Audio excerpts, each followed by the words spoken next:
Hey everyone, and welcome to the channel.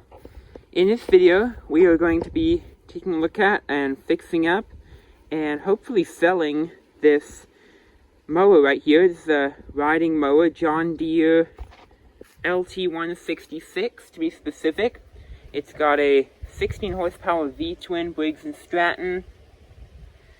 And at this point, I am actually not sure what's wrong with it. I don't even know if it really cranks. I'm hoping it does. This mower came, a little brief history, it came in a, I wouldn't call it a lot, but a package of 2 riding mowers. I paid $300 total for 2 of them. And one of them is actually down in my workspace down there. And that one, I am making a YouTube video on that one currently, but it's currently giving me quite a bit of problems to keep this video at a manageable time. I'm going to try not to explain too much about what's going on, focus on this mower. But that video, I'm not sure if it will ever be released or not. Depends on how quickly I get that mower down there done. That one is a D110 from 2015. But anyways, let's focus on this one though. So this one, there's a couple things I know about it that I'd like to point out. One of the things is the front tires are completely flat, so I do have new tires for those, brand new ones that I ordered down there. The back tires actually seem to be in decent condition.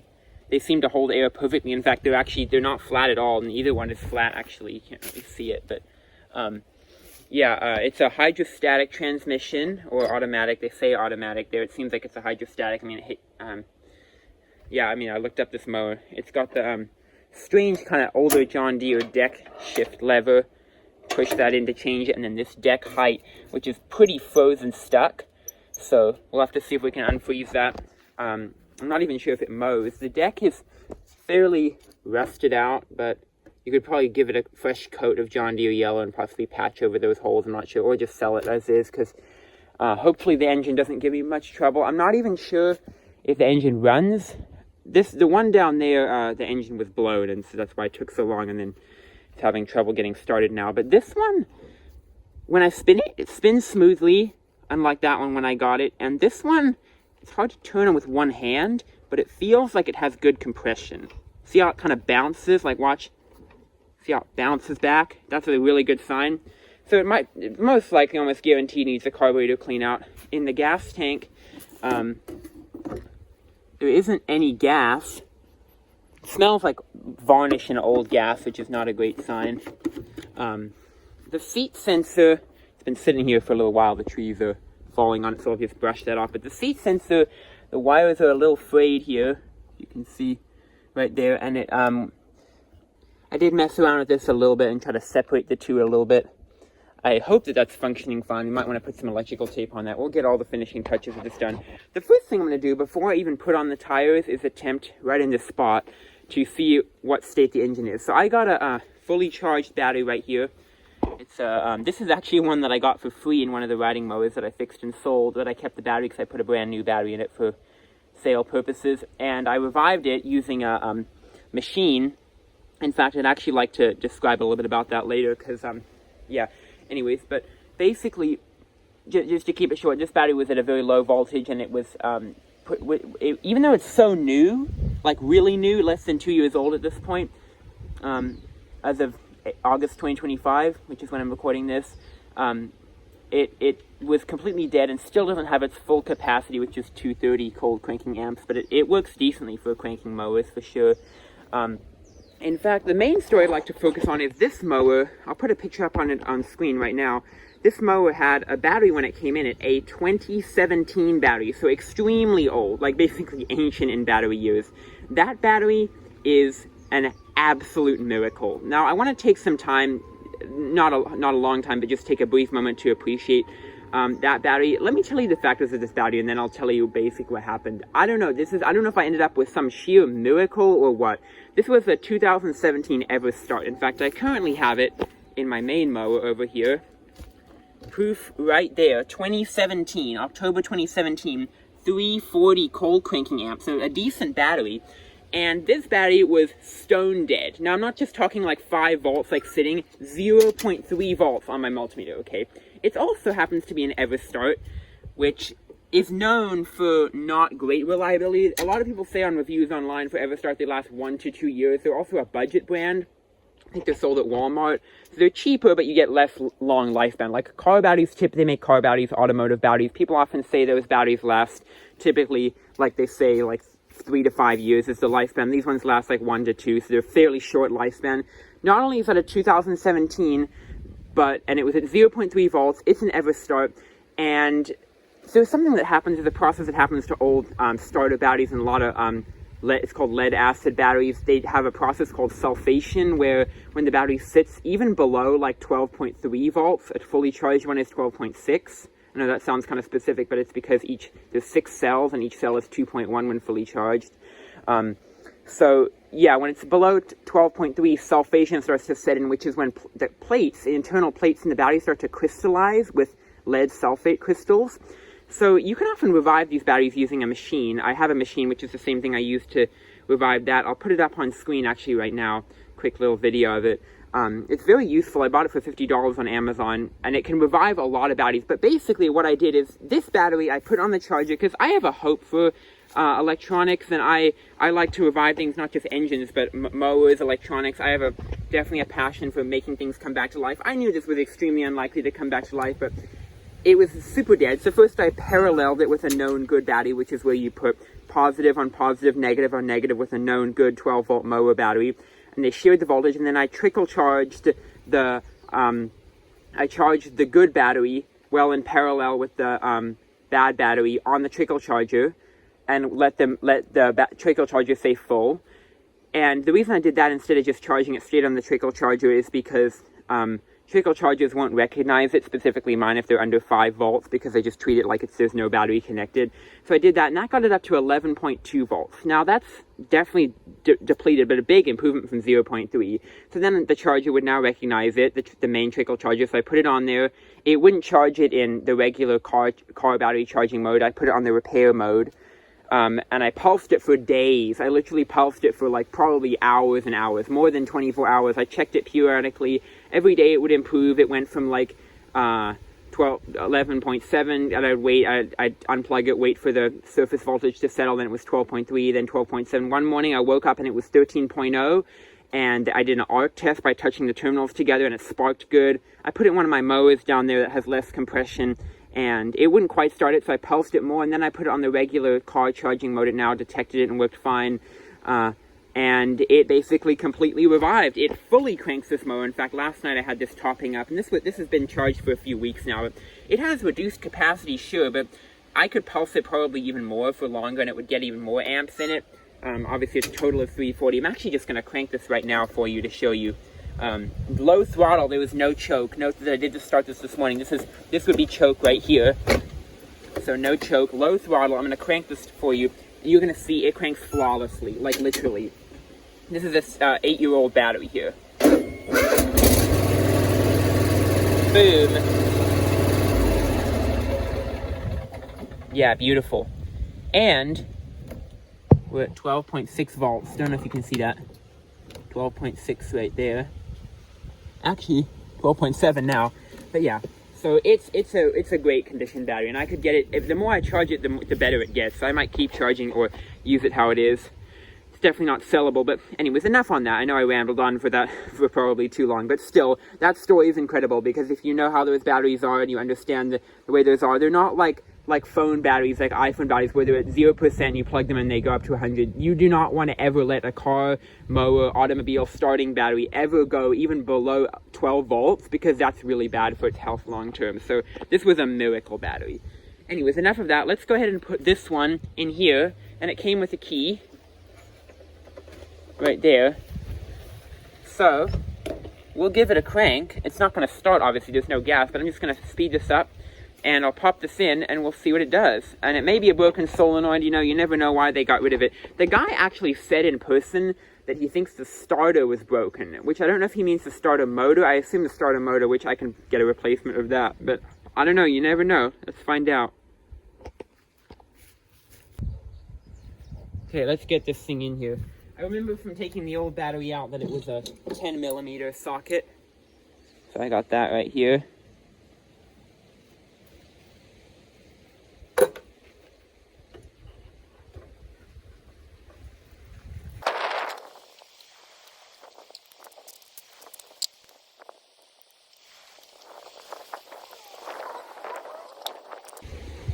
I gotta grip that one terminal. It's pretty sticky and rusty.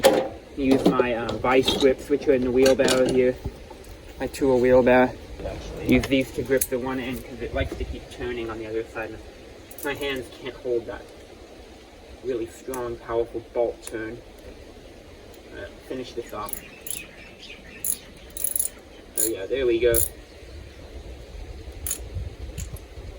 Nice and tight. Okay. Hey, that should be good. That get rubber red thing is not great right now. Okay. Well, I'm gonna sit in the seat and let's see if it turns over. I don't know what to expect. You guys can see it. Let's take a look. Alright, brake is on. Or is it? Right? Yeah, it's on. That'll be on. Okay. Blade is disengaged. Okay, let's listen for the solenoid in case we hear it. We may not. Oh yeah, I heard that. You probably can't hear it on the camera. Yep, there's the click.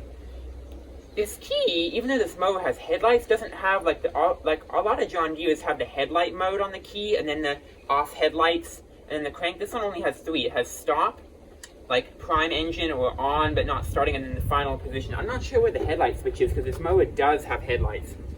All right, ready? Moment of truth. Oh yeah, that cranks beautifully. So no solenoid or starter motor issues. Well, that's extremely lucky. Let me just crank it one more time to make sure. Wow, that sounds powerful. Okay, so the next thing I'm going to do, because we're really lucky there, because he said it was the starter. So no starter problems at this point. That's awesome. Next thing I'm going to do, now that there's actually, this mower did not come with an air filter cover. I'm going to see if I can take the air filter off. It's pretty stiff. There we go. Going to pull that off. This is an interesting style air filter. It's not super common anymore.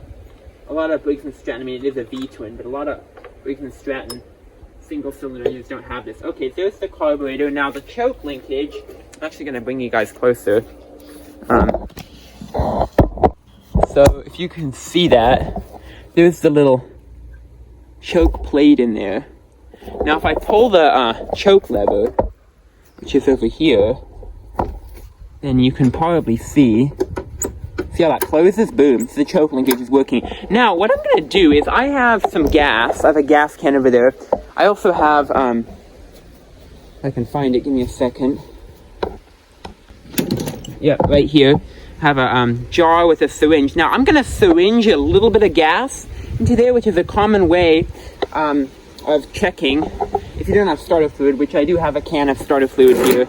But I'm not going to use that right now. I'm trying to save it very low, if not empty by now. Anyways, so let's pour a little bit of gas into here, and then I'll syringe it into there, and we will see if it fires up. It might. It just might. If it has good spark and compression, it sure feels like it has good compression.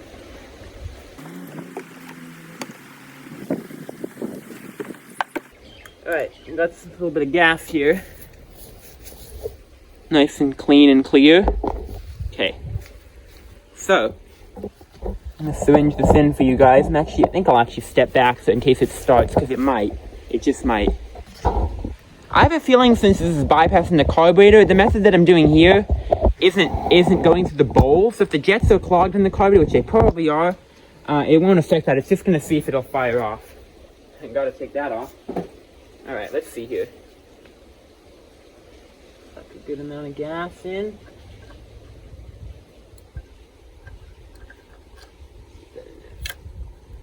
That should be enough. Ready? Let's see. I don't need any chokes. We put it directly in. Here we go. And oh yeah, this engine runs. That is incredible. We have a working V-twin. Yay! That's awesome. That is amazing. Okay, so the next test I'm going to do is kind of interesting. I've actually done it on other mowers before, so I'm kind of experienced with it. If you see over here, there's, I want to make sure, I know the sun's kind of confusing. You see, there's the fuel filter there, right? Now, I could just go ahead and put gas in the gas tank, because my main goal is I want to find out is this carburetor clogged or not, which is pretty much guaranteed is, but still, I want to find out. So, instead of putting a whole bunch of gas in the gas tank and then having to take this off, and it's probably clogged, I just want to do a quick find out. So what I'm going to do, Gotta get my pliers for that probably, but I'm gonna disconnect this from the fuel filter. I'm gonna put a funnel onto the end and pour gas, and the fuel pump is right here. So it's gonna suck gas from the funnel into the carburetor bowl and probably not run, but it's gonna, once it stops pulling gas and the funnel stays full a little bit, then you'll see how this works. It's a clever thing that I'm sure other people have done it before, but yeah, it's a clever way to check. So anyways, and I probably won't run, but you never know. I mean, this thing is already super impressive, but I'm not thinking it's going to run, especially because of the smell in the gas tank. But let's see. So I'm going to go ahead and set that up. I got a funnel nearby, and then we'll get some gas and pour it in.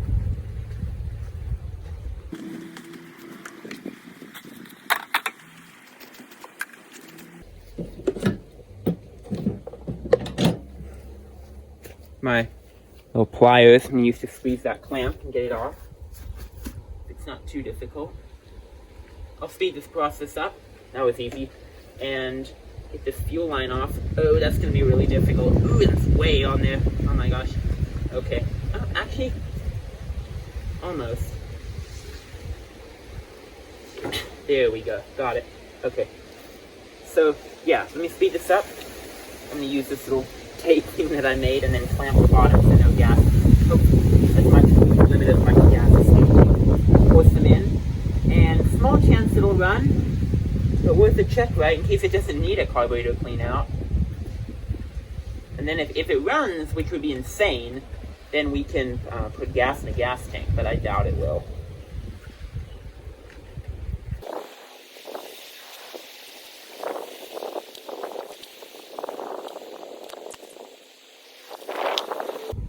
Alright, so I'm not super satisfied with that. I don't think the clamp is super strong. There's still a chance that some stuff could get out, which is not my goal.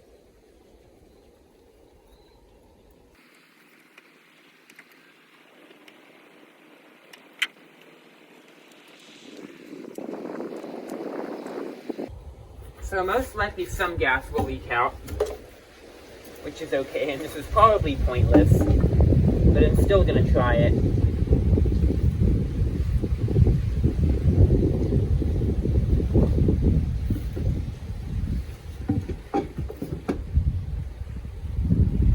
Alright, setup looks pretty good.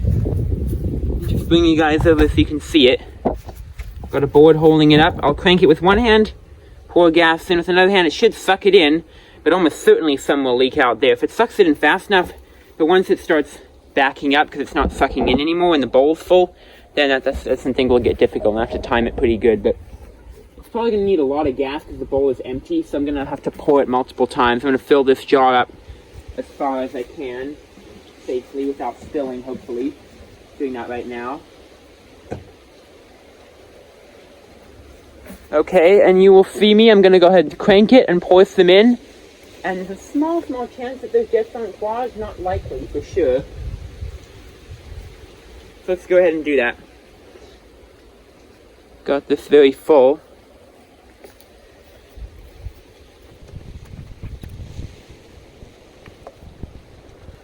Alright. Okay. Here I go. Hopefully this battery doesn't die, but I'm sure it won't. Ready? Here I go.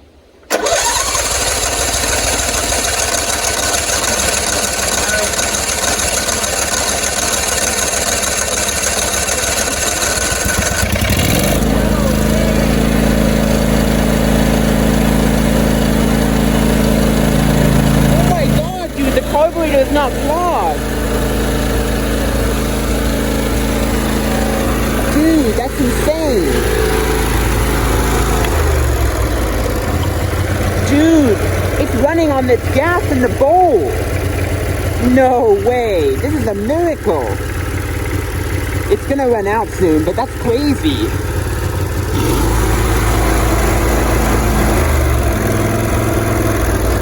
See how low it will idle.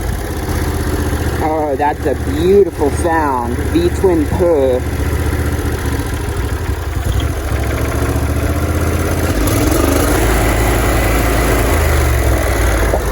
You know what? I'm turning the key off on that. That is insane. I'm turning the key off on that. I'm not even going to let that all run out. That's mind-blowing.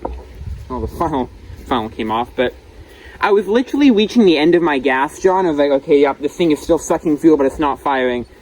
Wow. Well, that is a major success. So with that, the next thing I'm going to do, now that we know it starts, which it probably drives, I mean, hopefully there better not be a transaxle failure. There could be something wrong with the transmission. You know what I'm going to do next? I'm going to try to put some tires on it. Since I have those tires. In fact, you know what? I don't think it's recommended that I drive it on the rims. So I'm going to try to put those tires on now that we know that it starts. And let's see if we can pump them up. I know it's going to be hard to get them on the bead. First, I'm going to go ahead and prop the entire mower up. I'm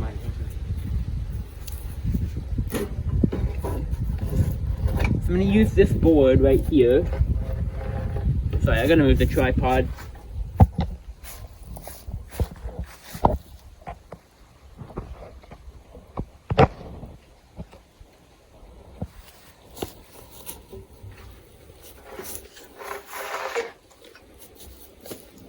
So that's how we're going to lift it up, like that. Not sure if you guys can see. I think you can. So I'm going to put something underneath this. Probably a cement block or something. Something around here. Found this little cool thing. It's a wooden crate that used to hold a propane tank that we don't use anymore. So useful for the situation, no doubt. I'm going to pop it under here. It's going to work perfectly for lifting this up. Don't know how well you guys can see. I want to make sure the camera's got good angles. Okay. Alright, that's enough. Now these tires are going to be extremely easy to get off the bead, which is one of the actually most trickiest parts, because a lot of these John Deere mowers have what you call a steel belt on the inside, which is essentially where in the factory, at the manufacturer, it's not required when you put new tires on or aftermarket tires, but a lot of do these have inner tubes? No way, these have inner tubes. Now that's weird. Wait. Is there even a chance that these would hold air? Those have got inner tubes, and this outer crack tire doesn't even matter. Here, I'll look into that, actually. Let me turn my camera off, but before I do that, let me finish explaining about that seal belt thing. So yeah, they're extremely hard to get off. Most times you can't just get them off with just shoving it off. What I do is I use a Sawzall, and I cut the tire off the rim, and then I use a drill to chisel in and just snap the beads.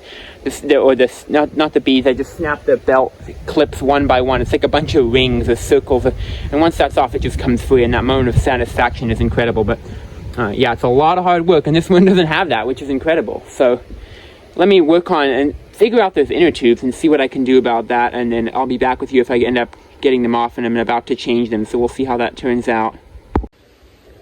Alright, okay everyone, I am back. It's the afternoon of the same day. Sun's starting to set. I got both tires off. There's the tires over there, and both rims off. So yeah, these came with, I pulled the little cap, and there was a little, it's in there, you can't really see a little pin. Same on this side. And yeah, they came really pretty much right off, so I got the new tires here. Now, I have a little bit of bad news. I'm only going to be able to put on one tire, because annoyingly enough, you know how one of the rims, right, was an inner tube inside? So that one had a hole there, and the reason for that is because the valve, or the thing that inflates the tire, is in the inner tube, so it's basically just junk. Now what you technically could do, if you really want to be silly, is you could put the inner tube back in, like just a piece. I don't know if that would work. I mean, there's all this disgusting stuff inside.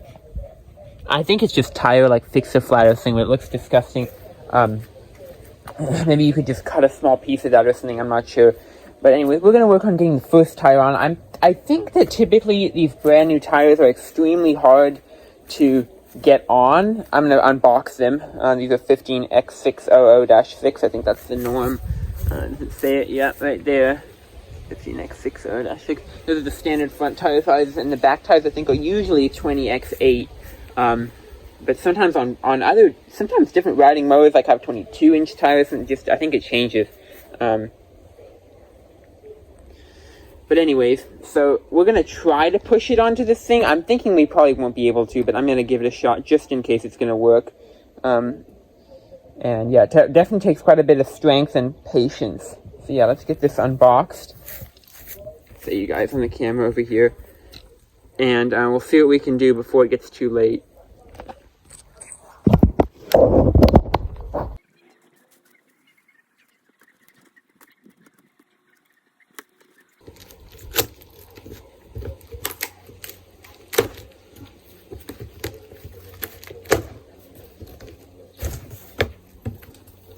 There they are. Brand new tires. They look awesome. I'll leave actually one in the box for now and just work on the first one. I'll obviously work on the rim with the valve in it. Hopefully it doesn't have a leaky valve feel. That's a surprisingly common issue. So yeah, typically I like to go like this. Now these brand new tires, they are super hard. If you warm them up, sometimes that can help. As you can see, I'll show you what I mean. You can squish it in. You can try to squish it in, but it doesn't really want to go in. It takes a lot of complex angling. So I'm definitely going to speed this up and probably possibly even cut it all out. We'll see if I can get this on. I doubt that I can, though. It's just a process of a lot of patience.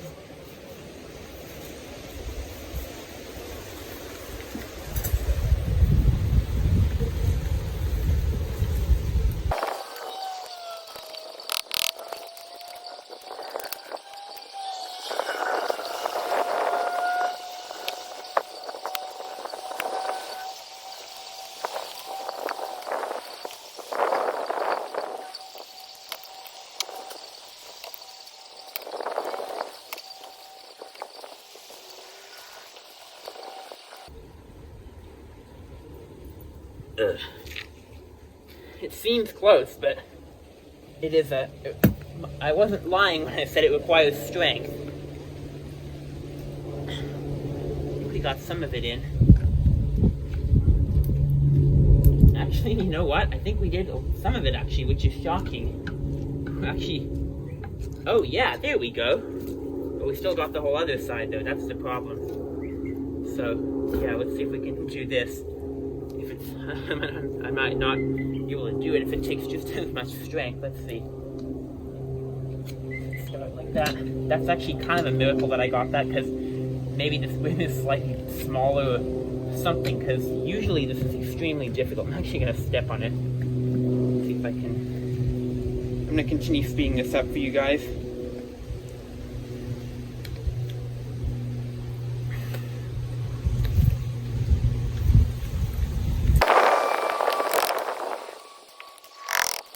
If a little paint strips off, I don't really mind. It looks so silly on top of a tire. It probably looks so silly. This is often a two-person job, and there actually are machines. Mechanic shops actually have machines that do this for them. But they're extremely expensive, those machines. So yeah, I'm going to keep doing this, maybe cut some of it out. And I'll either get it or not get it. It's already impressive that I got the other side though, for sure.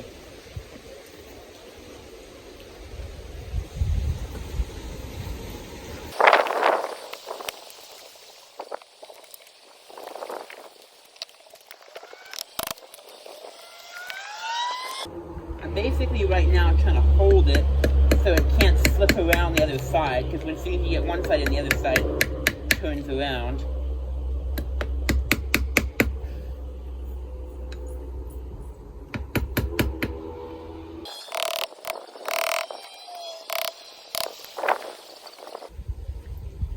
Okay, and that kind of worked.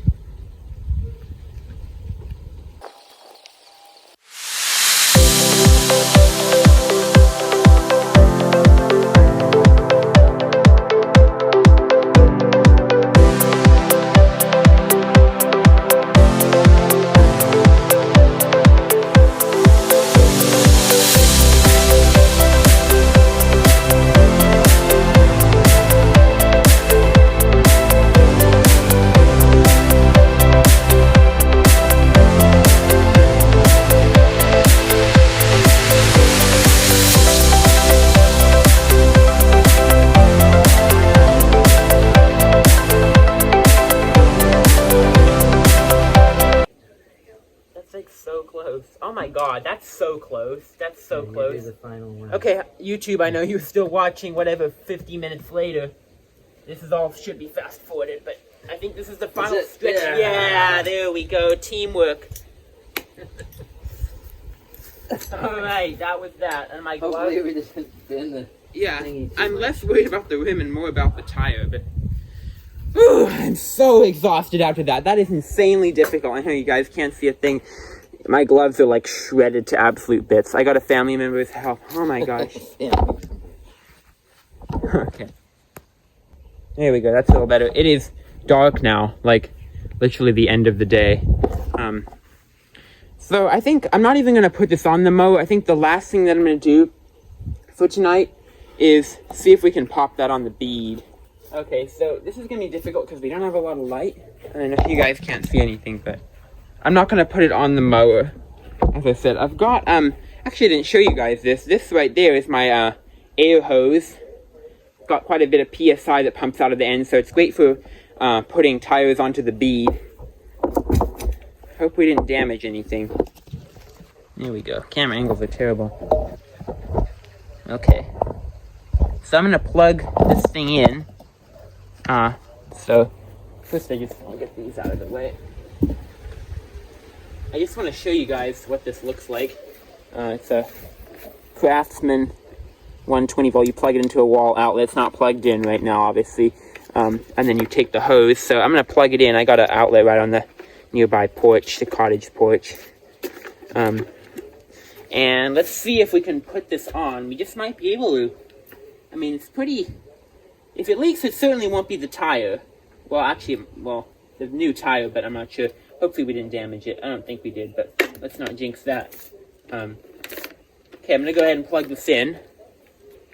And that'll be the last thing for tonight, and I'll see you guys probably in the morning, or whenever I next get to it. So just give me a second. Okay guys, I got the cord plugged in. I took my gloves off because they were doing nothing. They were shredded to bits after all that rough housing with those screwdrivers and all that crazy crap. Okay. Just briefly try to pump this up. It may or may not work. Usually this is pretty successful at getting tires onto the bead. Let's just test it. Yep, we got it.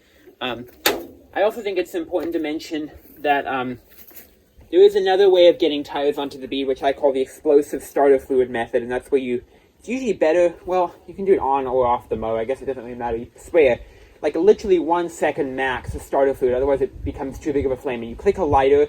To be safe, I always use a long lighter, and I don't light it in the tire, because I actually got burned, not that badly one time, but it went whoomph and went red on my hands, so that wasn't that great of an experience, but yeah, so essentially, you light the lighter, hold it there, touch it there briefly, and pull the lighter back, and then it goes whoomph and it pumps it up. But this is much safer of a method.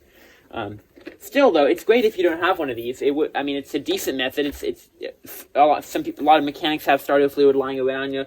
I'm not definitely not advising against it or anything. Okay, let's pump this up. Do I have put my headphones on just for the noise, but it's not that bad. Okay, let's see if we can get this on here. Here we go.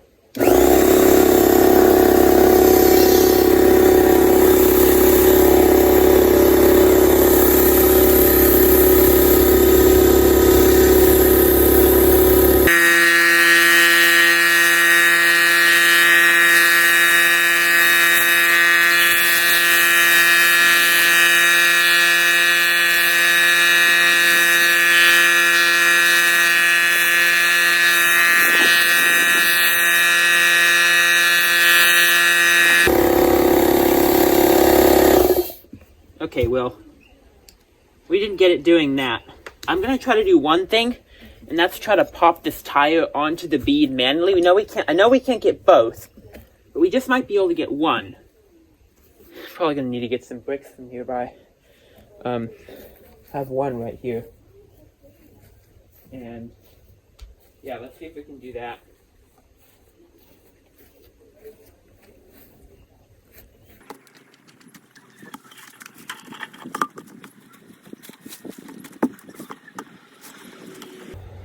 You guys can see. almost there. Certainly not a very straightforward task, but because if I can get one on, let's see here.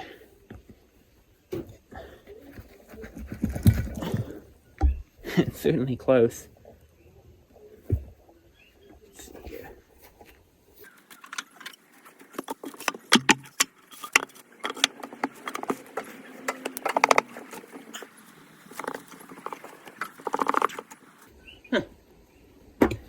Putting up a little more fight than it usually does. Got the one side on. Try to bounce on it a little bit.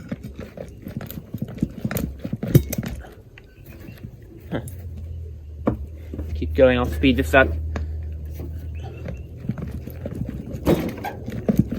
Oh, did we get it? No, it popped off on the other side. That's annoying.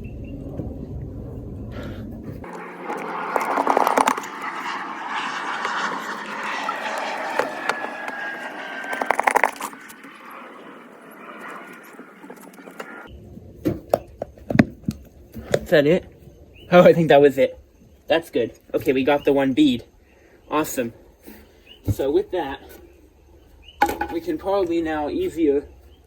I don't know if we'll be able to get the other one on, but let's see.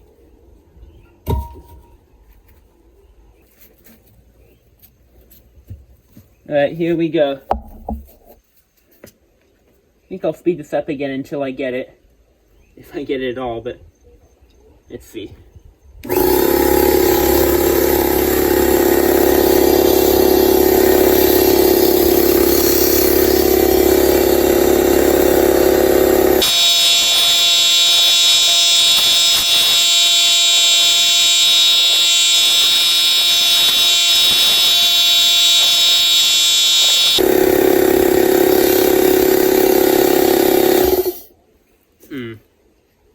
Yeah, not quite working, unfortunately. I can feel exactly where it's escaping, but I can't get it to seal. So yeah, I guess I'll work on it a little more, and if I can't get it, I'm certainly very persistent with these things. Let's see here.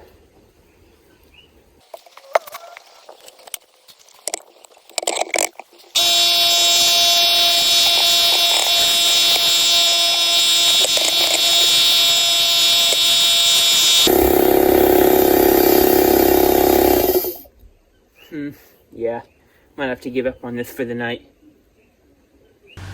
Alright guys, it's several days later. I'm back with some great news. Both of the tires are ready. This one is nicely inflated and on the rim. Now I wanted to explain one thing, but first I'll show, here's the other tire. I'll explain. You saw how I got the first one sort of on. I decided not to film the rest because, yeah, it's a nightmare. I'll explain that. But this rim is actually not the original rim because, as you can see, this has a valve. I think I explained before, but the valve, here's the other rim, the original rim from this side of the mower, which had the inner tube in it, right? That had the inner tube. The way I got around that was, obviously I couldn't use this one. I could have put a valve stem in there. I actually bought myself some valve stems. They're coming in the mail because I'm going to need some for this repair work in the future, especially with leaky ones. I have a mower, the one down there that I talked about way earlier, when I get that one going, has a leaky valve stem. But I took the rim off that mower, the D110, that was down there, because that one isn't running. Took the old tire off the rim, which was already damaged and blown, and then I just put new tires on. So I'm going to put this one on, these two both on here. They're exactly the same size. They should fit fine. And then I'll keep this rim for that mower when I finally end up getting it to run, which who knows when. That'll be exciting, but that's for a different video. So essentially, I need to emphasize one thing though. This is extremely tough to do. Now, it's very, very difficult. Most of the time I got help. I did manage to, because here's the thing with these. There's multiple steps, and they're all not an easy task and require strength and patience. So the first thing, I think I discussed this. You saw it in that speed up thing that I did with trying to get it on. First, you have to put the rim. First you take the old tire off, which is probably the easiest of all. Then you put the rim through the first hole, which both tires I got that through myself.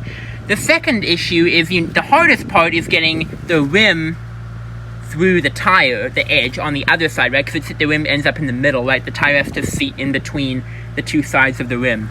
The sun's pretty bright here, but so you have to pry, and because these are brand new tires, they're made to be stiff. The factory makes them to be stiff, right? So you have to pry, and the annoying part is it moves with you. So like if you step on it and you put a screwdriver in and you pry on one side, it follows you, so you never really get a full groove. And even when you get a full grasp of and stop this from moving, if you know what I'm saying, when you're putting it on, you have to use a ton of strength, and even me at my top strength cannot do it. I mean, you saw I got a family member's help in that one, and the other one I somehow magically managed to wrench it on myself. I broke a screwdriver during the process, so I'm going to replace that soon, but yeah, I didn't film that because it's just a nightmare. I don't like doing this. There is actually a machine. It's $1,699. It's super expensive. It's a hydraulic machine that can remove tires and put new tires on. It basically just has a press that goes on both sides. May have seen mechanic shops have them. If you're into this kind of stuff. Now that machine, it's a big money investment, but it's for a reason, because it saves a lot of effort. Now you can do this yourself, but it's just super hard, and I can't do that many of them if I had if I was running a shop. I can do it as a hobby, but if I was running a shop, I'd need one of those, because it's beyond difficult to get those things on. And then there's one final step, which is even once you get the whole thing on, you need to inflate it. Now, first one was easy. I used my the machine right here. You saw the tire inflator thing. And in fact, I think I remember filming the other day when I was trying to get the bead on this one, and I wasn't getting on, and the next day I got it on. I just stomped on it more, and I got that one on. I just sealed it. But this one was much tougher. This one I could not use, that machine. So I bought myself new starter fluid because my old can ran out. It came today. I got it today. And yeah, I sprayed it in and used this, the lighter right there. I just going whoops, and I pumped it up. You know, that's a old trick in the book for seating beads on tires. It's a little sketchy, but yeah, I've got it down pretty much. I've done it several times. Then you just hit it with the air, and it was leaking a little bit, but I had to squeeze it a little bit, and I sealed it. So now both these tires are on. So amazing. I'm thrilled about that. Okay, so we're gonna get these back on the mower, and we're gonna drive it down to my workshop finally down there. I made a space move my other mower back. I have a few mowers. So yeah, and I actually am gonna put gas in the gas tank as well, because we know the carburetor works. We know it's gonna suck fuel up, so we don't need to do any of that. So we'll put gas in the gas tank, and we will drive it down. But first I'm gonna speed this up. I'm just gonna get these tires on. Should be a breeze. I don't expect that to be hard, although I never want to. These things can be unexpected, but that shouldn't be that hard. Put my phone on my camera on the tripod, and I'm gonna go ahead and do that. Okay, first step, I gotta lift the thing up again. This board got a little out of place, but we can get it back on.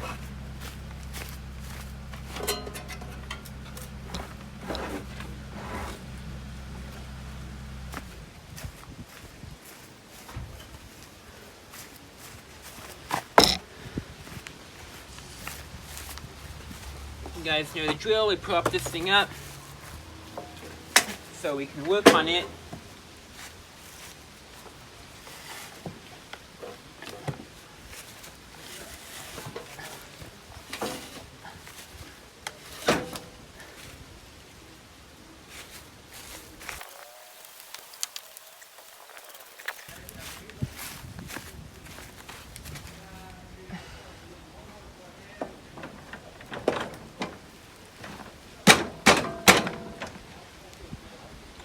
Alright,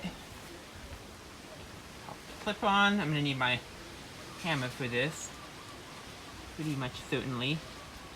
Speed it up. Oh, no way do I not need my hammer. That's crazy. Well, I got some of it on. That's amazing. Go get a tool.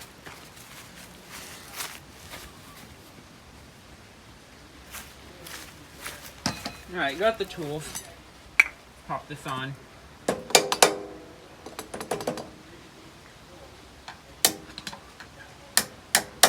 Boom. And cap. That was easier than most John Deere mowers. Now for the last front tire.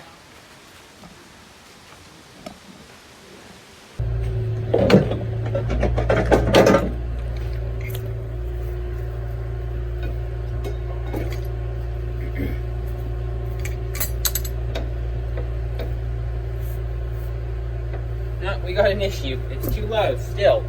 Need to raise it even higher. Okay. See what we can do. Now that we got one tire under there, it's certainly easier to lift it up. Oh yeah, we can do this.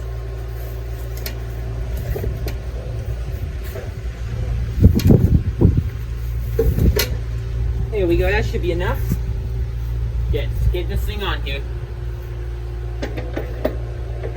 Boom.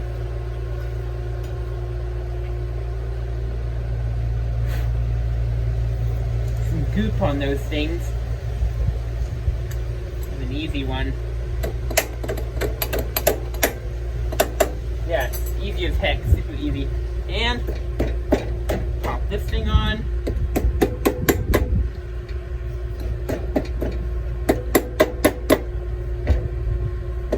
It's giving me a little more trouble than I thought.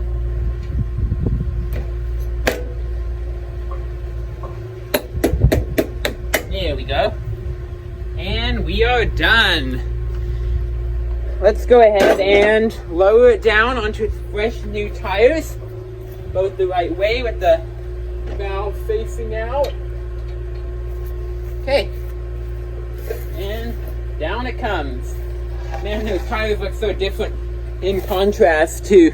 Let's get you guys to see the other one a little better. They look so different and they're all black and new compared to the old ones, which are a little more faded, obviously.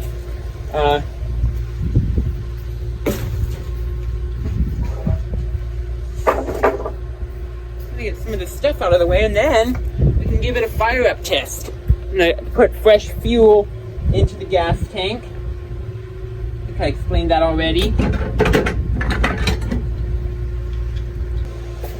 Okay, now if we take the brake off, I should be able to roll it fairly easily. And I'm gonna disengage the hydrostatic drive. Get you guys out here a little better. See if we can push this thing. Either pull it or push it. I'm not sure which one at this point.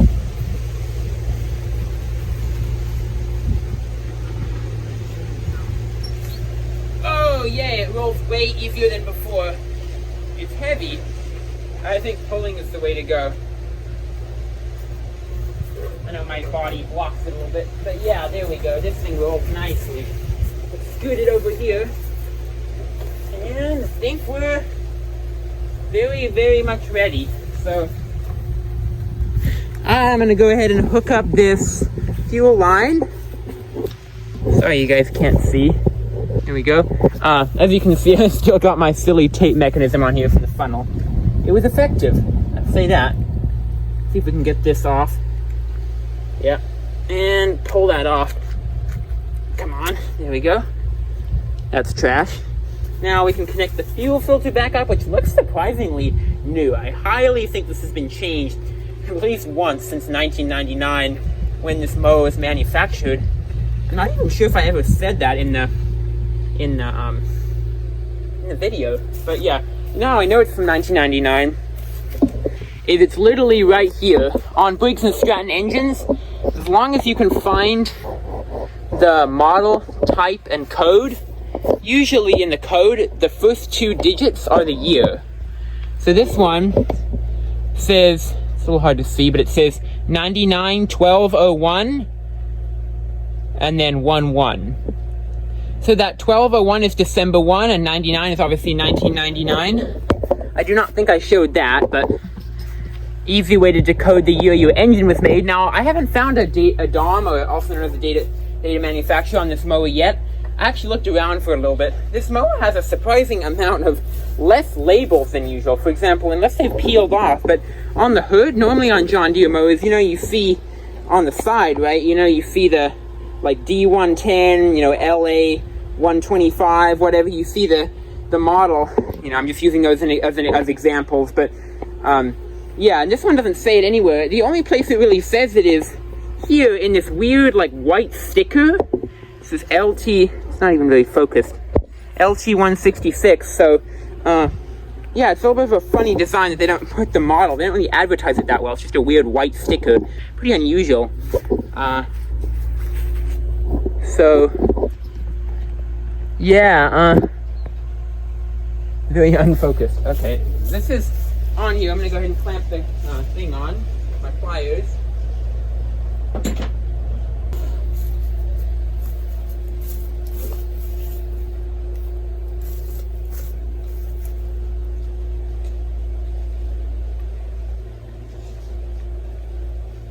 And that's it.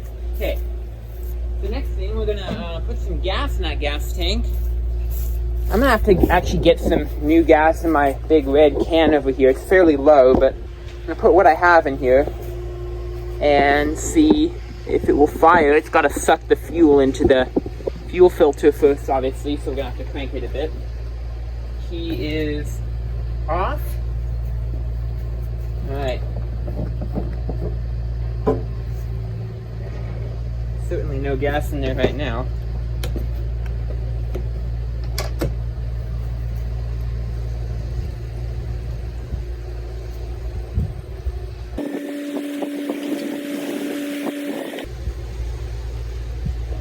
And that is all the gas that I have left, so I will certainly be refilling this big tank. Need to keep it filled, you know, for these projects. Always got to have gas on hand, but let's see, where's the gas go? Yeah, from the bottom of the tank. This tank is funny because, let me show you, the tank, actually, oddly enough, you can see that that is the tank right there. This whole thing is the tank. The tank actually goes, I know it starts, it's really hard to see. Pop my phone out of here for a moment. There is the tank right there, but then it goes all the way down in here. Looks pretty brittle, but yeah, there's some fuel in there. Now, I hope, pretty sure the fuel line's certainly not there. I'm not sure where the fuel line is. I'm actually looking for that right now. It's probably behind there. Behind in there somewhere. But let me fix this camera setup and we'll see if it fires up. Alright, let's see if we can first just pull some fuel. So, throttle up, choke, and let's see if we can pull some fuel into that fuel filter first of all by just cranking it. Here we go.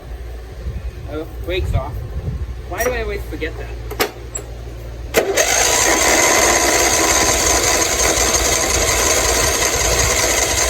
Here it comes. Oh darn, our battery ran out. That really sucks. That's super lame. Darn, right as the fuel's there. That's so stupid. That's super stupid that the battery ran out. Okay.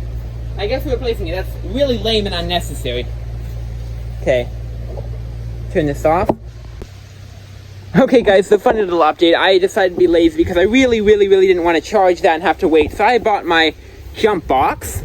I use this quite a bit actually. This is, can't even see it. It's so bright out here. This is ready, start vehicle ignition. I hooked it up to the battery. It's basically for, it can jump cars, so it can obviously jump mowers. We're gonna crank this, see if we can get it to run, which it's certainly cranking, and the fuel is in the fuel filter. As you can see over there, definitely fuel in there, so let's keep cranking it. Okay, here we go.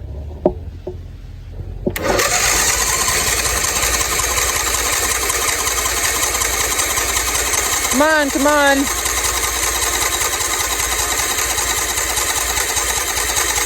It's trying. What are we at on here? No, we're still good. 84. I think it's sucking up the fuel. Yeah, I think so, yeah. Keep trying.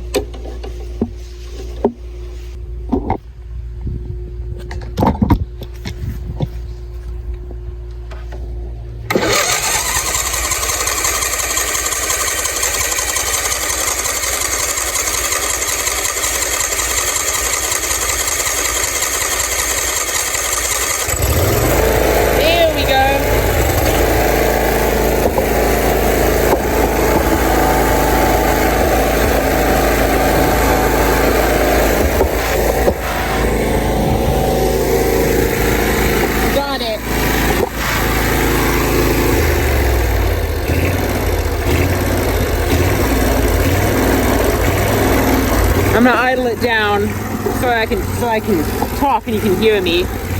Running off of the fuel in the gas tank now.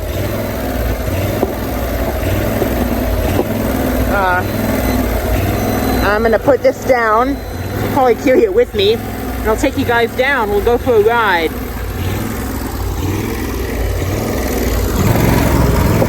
Alright, let's do this. Brake off. Oh, you know what?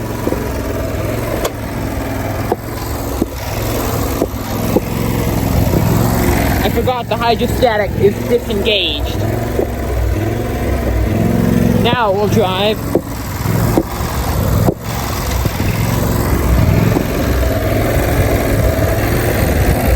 Full throttle.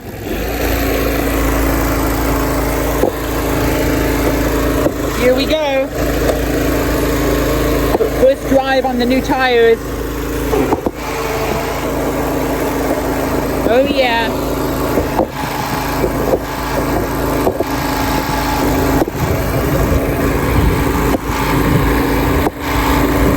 Very smooth. Let's test the reverse.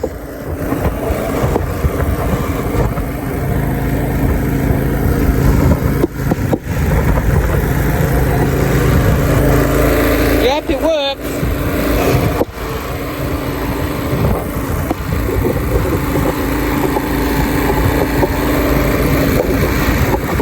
Nice and smooth.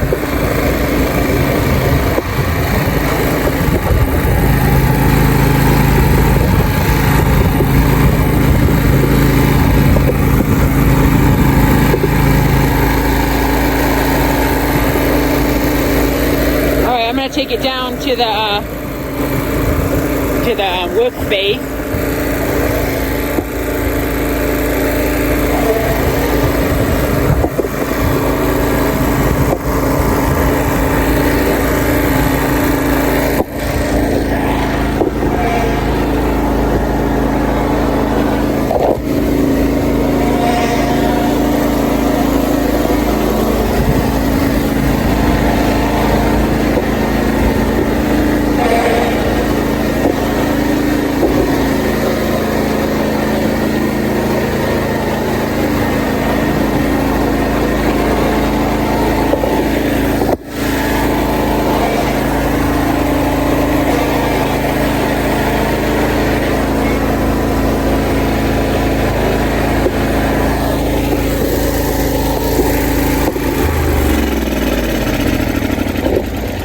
So yeah, that drives really great, and I unfortunately cannot actually take it straight through because I got stuff in the way. I got stuff down here, I got an old crankcase, an engine, and a ladder propping up. This is the mower that I took the rim off, right? There's the old tire. That's right where I took the rim off. And what do you know, there's my screwdriver that I was missing. So, alright, let's clear the way, and I'll bring it right to over here. That's my plan, right in front of this mower. Then we can work on it. I'll shut my camera off, get this done, and then we'll back it up. Alright, now we can pull it up. I cleared the way. So we're gonna see how well it starts with no choke after running. Not gonna lie, I'm kind of curious. Then I'll back it up here.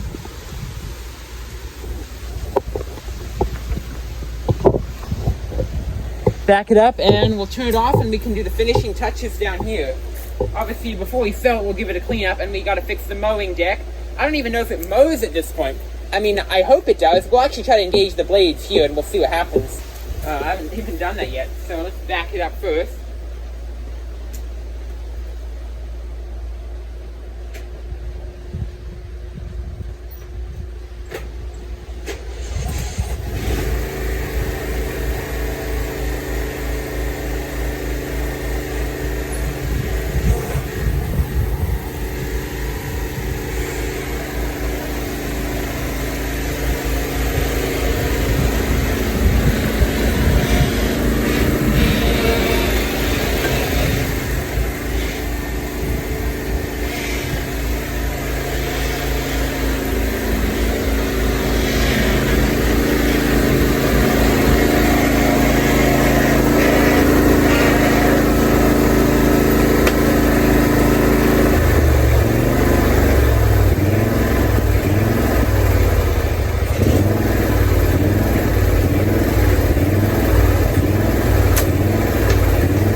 mower backed up. Now, I want to see if the mowing deck will engage. I'm not sure what it's going to do, so I'm going to test that out now. I also wanted to point out that the battery, remember it was dead? I guess the mower's alternator or stator charged it because it started up just fine. I didn't even need to jump it. I actually only realized that once I started, and I was like, wait, I'm turning the key and it's starting. Okay, let's see what that mowing deck does. I think it actually is going to end up needing a little bit of a carburetor clean out, because even though it runs here, it's surging so much. That's not good at all. We got to fix that before we sell it. Let's go try out that mowing.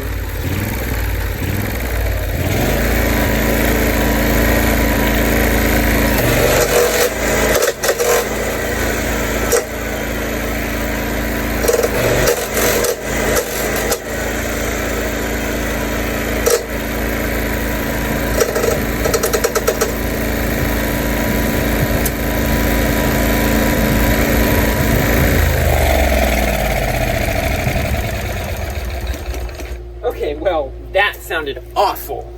Now, you heard that. It was clicking like crazy. The blade is certainly hitting something. Probably rust. So next step is we're going to take the whole deck off, which is not typically that big of a deal. We just got to drop it. The problem is that I'm noticing with this mower, I mean, you heard that. It sounded awful. So it obviously needs fixing. Now, at first glance, it doesn't actually look... I mean, here, if I spin the blade, something's hitting, obviously, which is most likely fixable, but, yeah, it's gonna need a little bit of work for sure. I mean, it's pretty simple, honestly. There's just cotter pins right here, and the belt, obviously.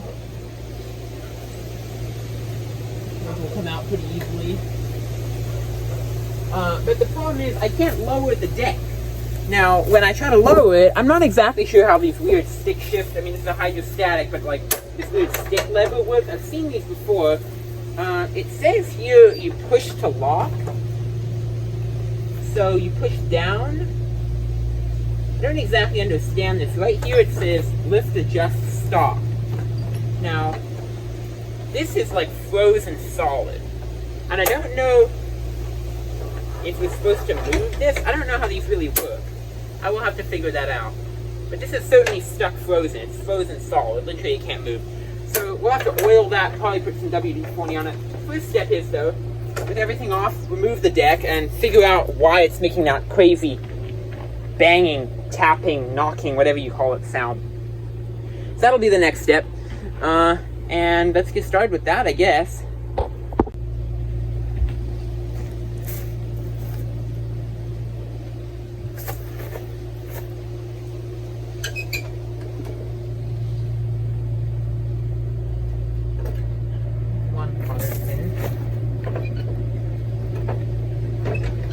Oh, there we go. That was super easy. It's literally dropping like now.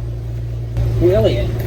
Now, I know you can't see the other side, so I'm probably going to cut that out. I mean, I know it's not really, you guys can't really see anything on here, but there's another cotter pin, obviously, so let's see if we can drop that. Easily, hopefully, yes. There we go. Okay, and let's knock that out. Gotta see here. Here we go. Almost there. Certainly is close. So that, oh, you know what? Hang on a second. I think I might have found the culprit of why the lever isn't working. One of the hooks on the deck is messed up over here. That might be why this deck adjustment height thing is not functioning.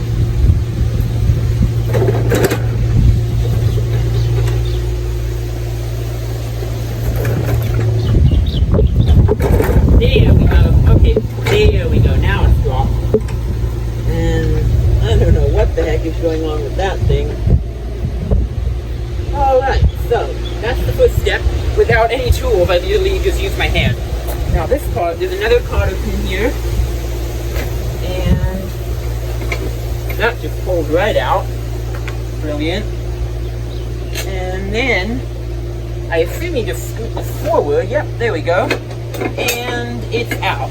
There's still a belt though. If I take the belt off, I think the deck is all basically unbolted though, I think. Yep, there's the belt. Okay, see if we can pull it out. Actually, you know what? No, there is one more thing holding it. I didn't even have to pull it out to realize that. The PTO cable. Of course. Can't forget that. Now, where does that... Oh, okay. Yeah, I see it. So... Is that a... Yeah. What kind of a pin is that? Some weird kind of thing right here. Interesting. That's a weird design. That's a unique design. I've never seen that before.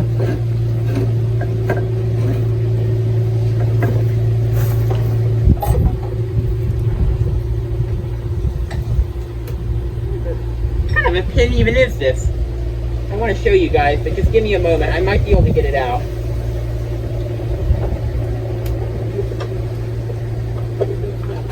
Oh, think it might be doing something. Ew. Yeah, we're getting it. There. Oh, yep, it's out. Boom.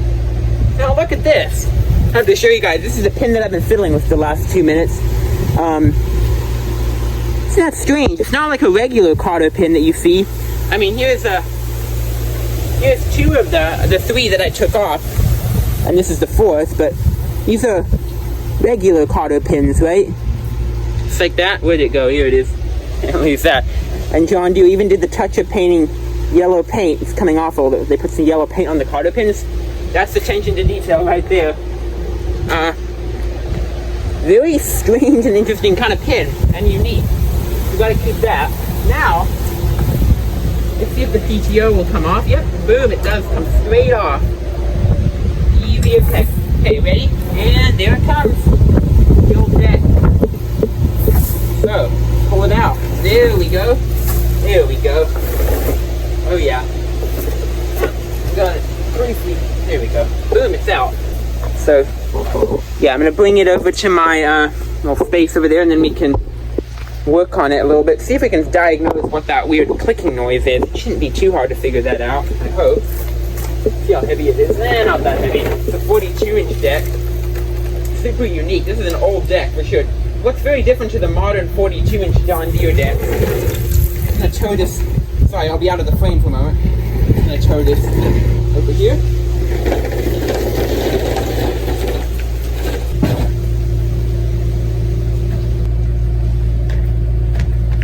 Alright, well, I'm coming back to this video later. There's one thing I gotta go do now, but I certainly will be taking a closer look at this deck.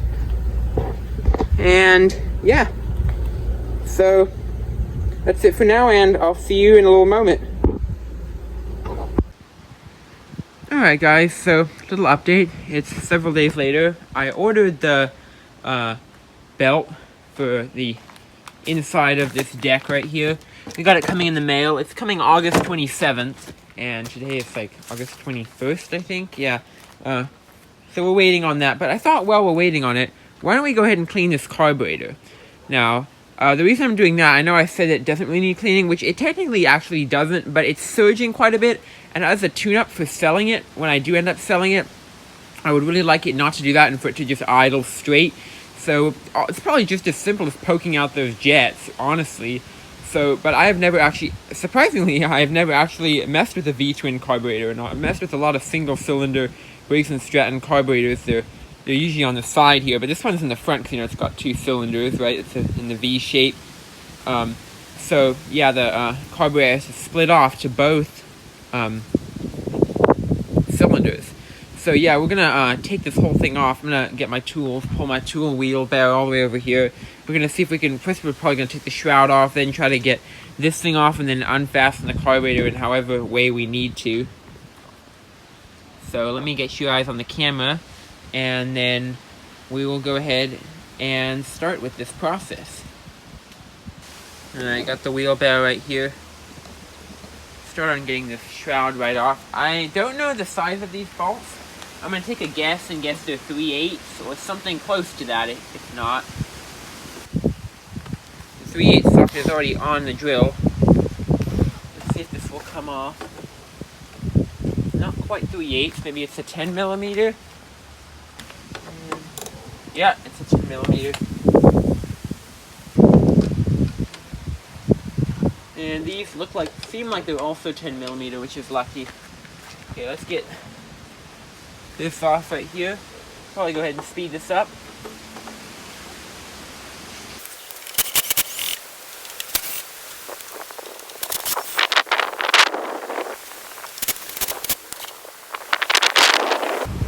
Alright, well those were very easy to take off.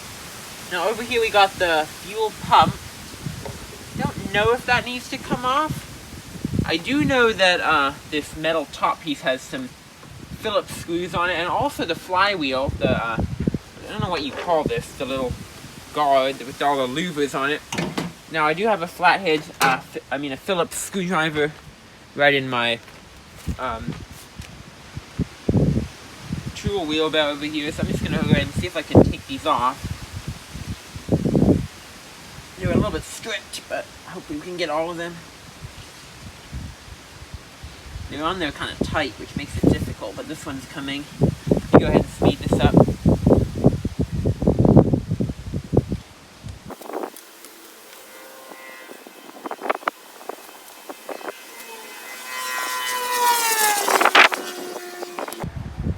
And those all came off surprisingly easily. Once I got the feel for I needed to press down and turn hard, it's all free now. So that came off pretty easily.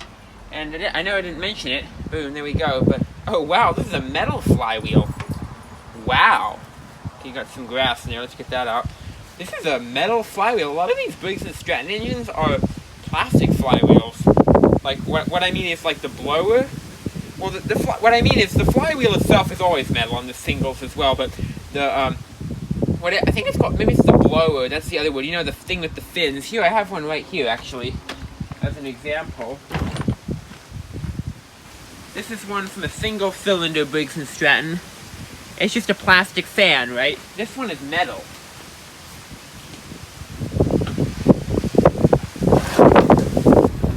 I don't even know if you guys can see, but that is metal.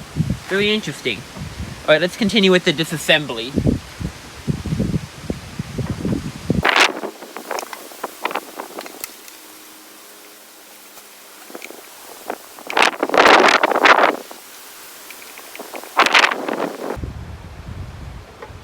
There's that little cover. And now we get access to the carburetor. Still trying to figure out how to pull this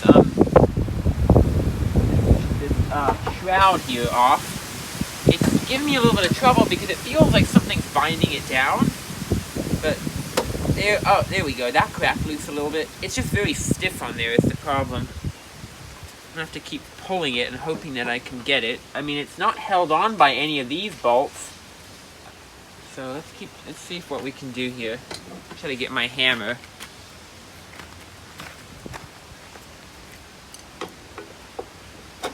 Let's see here. I'm gonna try to pull up. I mean, there's a chance that on this one side, one of these things is holding it. That's not a screw in there. But all this is interconnected, so I'm gonna take this off. I think this is the next thing. I'm gonna take this front panel off here with my drill. I assume there's a 10 millimeter as well. Let's see.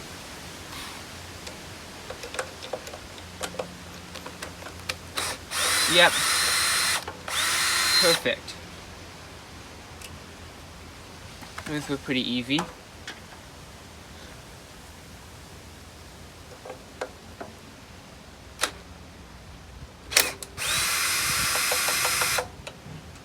That is a nut right there. Definitely don't want to lose these. Be careful with them.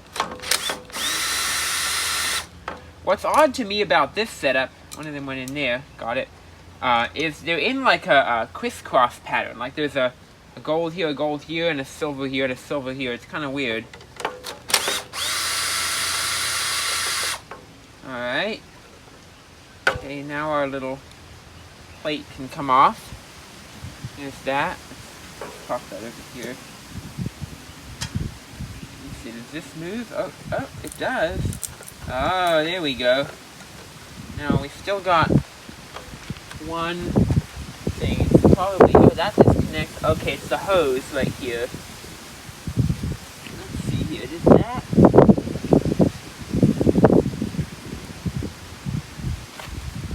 Oh, that just attaches. Wow, that is crusty. Look at that. That thing is so toast. It's like, we might be able to reuse it, because actually a lot of this is just dirt on the rubber, but that is crazy. Should certainly at least wipe that off. There's our carb. Oh, there's the fuel solenoid. So not a very complicated design. I don't think it's likely that we're going to be able to get that off without further disassembly. So I think I'm going to work on that. I'm still trying to figure out why the shroud won't lift up further. So I will continue fiddling around with that and see what we figure out.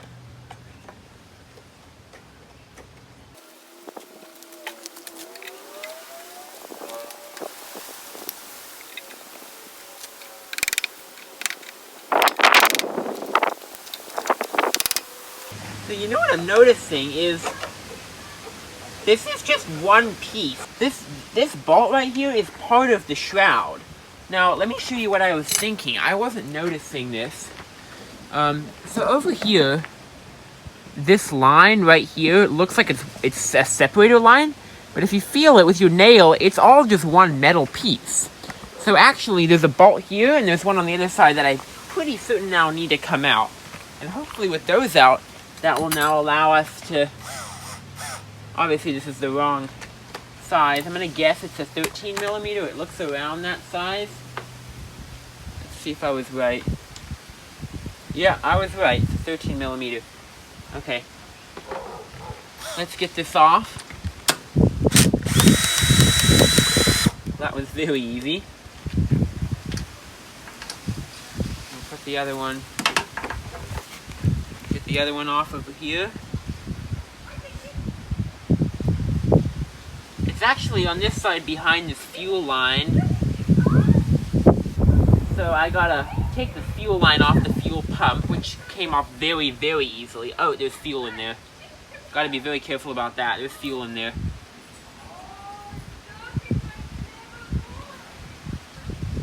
Okay, let's get this off.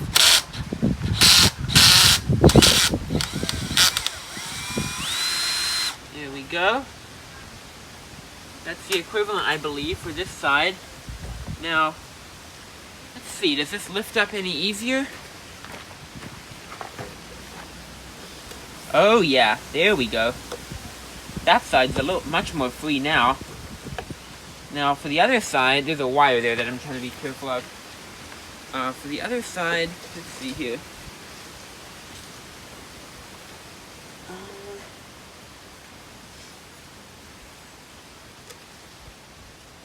That also one whole piece there. Whoa! Oh my god! Oh my gosh, I did not even notice that! Here, guys, look at this! Look at the carburetor! It's not even held on by anything, look! Look, I could just pull this thing off as soon as I disconnect those lines. That's kind of weird. Well, I guess we'll just clean it that way then. Wow. There's the gasket in there. So hard as a rock. Well, that's pretty weird. Okay. Maybe I don't need any further disassembly. Honestly, I kind of want to get this shroud off, because I just want to see the underneath and maybe clean it or something. I still want to get it off. I was noticing, I saw that right as I was noticing that this looks like it's all just one piece down here. Down this whole line. So it might need further disassembly, but it can't go as far as the valve cover, because it would have to go around the valve cover, which is down there. So, yeah, that's pretty wild. If that's the case, I guess I'll try to take the carb off. I don't know how hard this is going to be. The fuel filter I definitely want to have come off. So I'm going to loosen those bolts. That will probably be back at the 3/8, I'm pretty sure.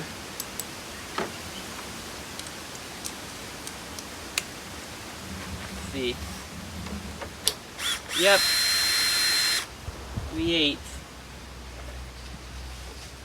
Okay, there's one more.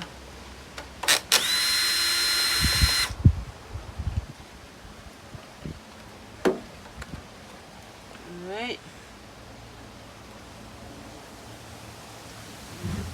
Oh, there's the pump. Now this is an interesting one because this setup right here, the way it works is, you know, on some of the Briggs single cylinders, not all of them, the fuel pump gets its pressure to pump the fuel from the oil dipstick. This one doesn't have that. This one gets it from the, it still gets it from the crankcase, but it gets it from the valve cover. I've definitely seen that and know it exists. I've just never worked on a machine like that before, so that's kind of cool. I'm learning a lot of new things by working on this machine, and there will be great future skills.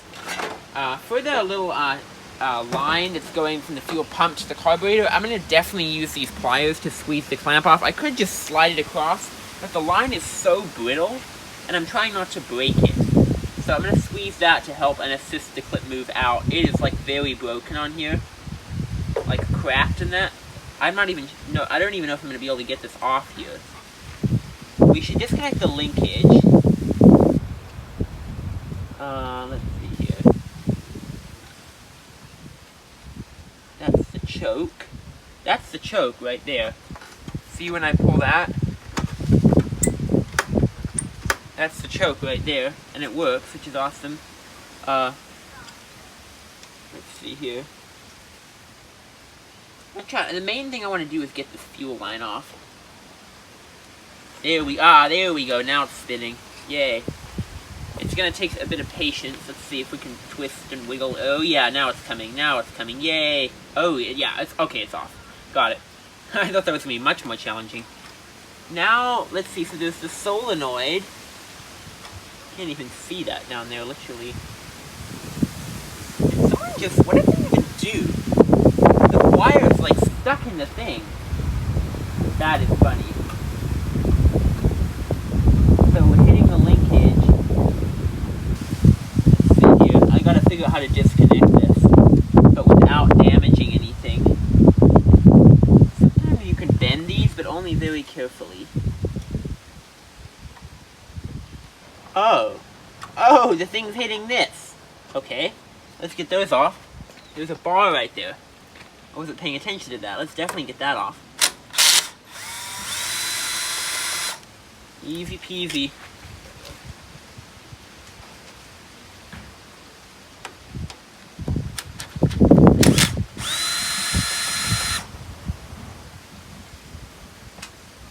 Alright, and that pops off nicely.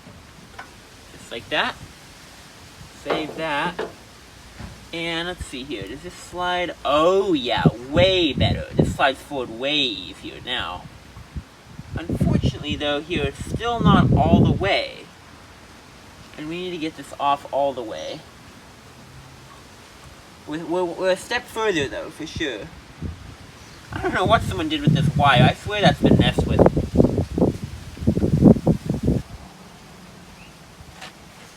I'm so close, I just really don't want to break the choke linkage.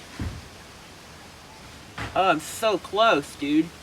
There we go, we got it. We had to really bend that thing, so we'll bend it back, that's for sure. Now we got the throttle linkage now. Oh, that is so close to coming out. We could just get this one. So close.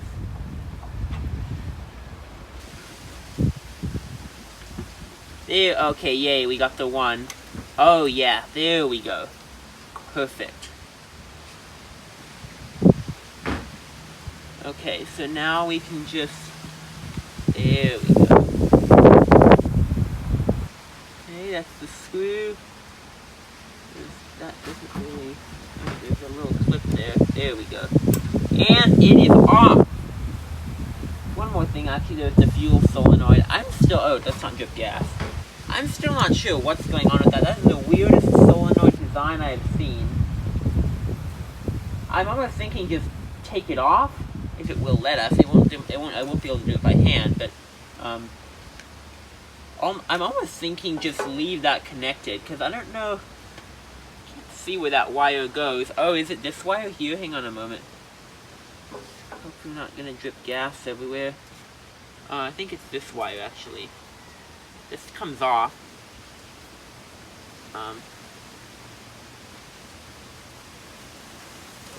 There we go. Now, is that this wire?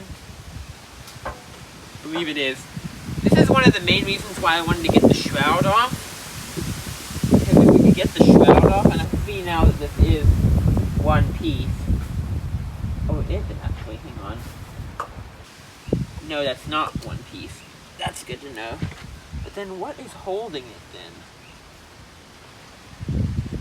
Oh, you know what? Oh, you know, I think it's this. There's one bolt behind here. I think that's probably a 13 millimeter. I think that's what it is. I'm just trying to figure out the last thing that's holding this shroud on. No, that's not it. What is it then? It's not a 3/8. Kind of funky they made it 3 different styles. That's weird. So if it's not that, is it an 11 millimeter? Here's 12 millimeter.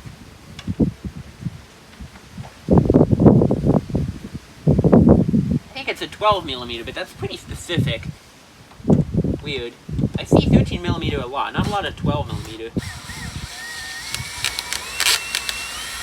There we go. Okay.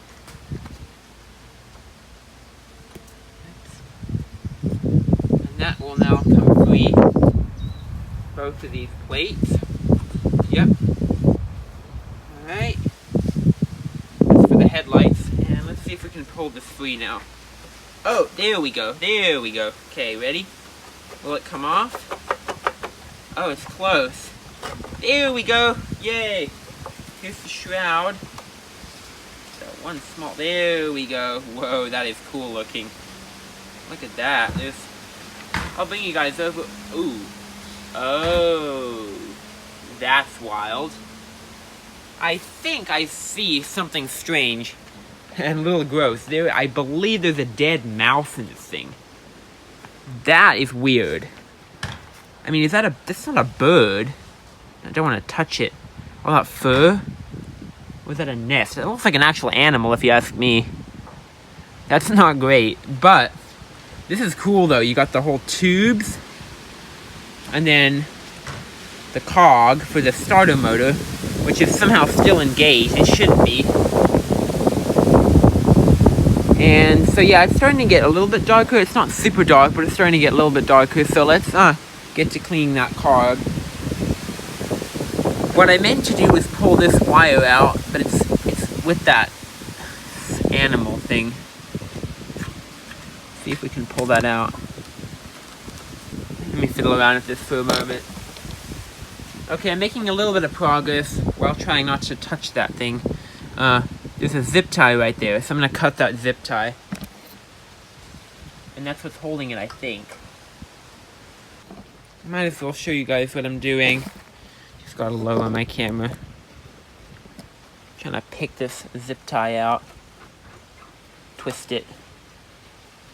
It's about to break.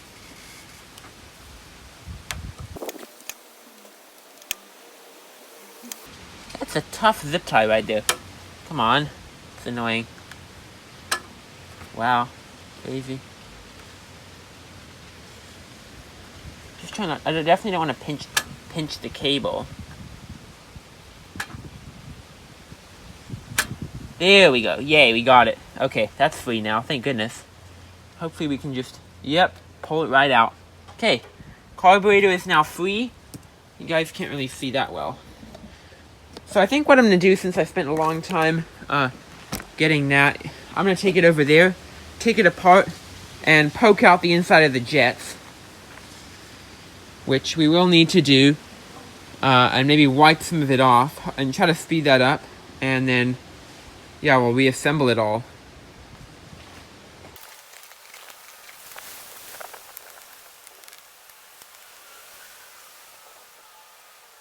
So there's one problem here that I'm a little bit concerned about. And that's that I don't see any screws for the bowl.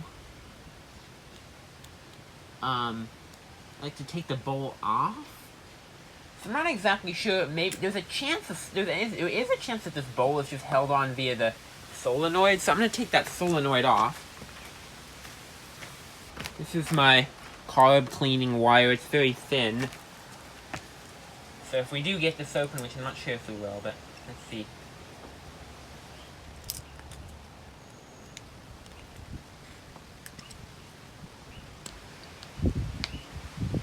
Ooh, yeah, we got it. There we go. Let's do it by hand now. There's gas like coming out of this, which I'm not thrilled about, but it does evaporate. Coming out of like this whole thing.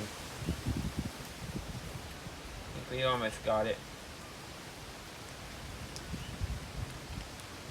There we go. Okay. The solenoid. We know it's working because we could hear it. Yeah. That's pretty much guaranteed to be working, but the question is now, will this bowl come? Oh, yay, it will. That's awesome. That's great. Yay. Whole bunch of gas there. The bowl is very clean. Like, super clean. Barely anything in there. That's kind of a miracle. Now, all we really need to do in here, I'm just going to take the float out carefully, and then we'll try to clean those jets. Just poke through them, you know? It's kind of in here pretty well. See?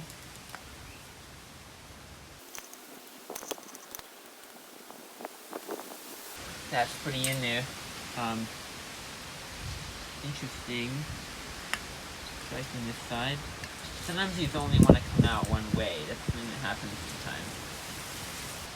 Might need the hammer.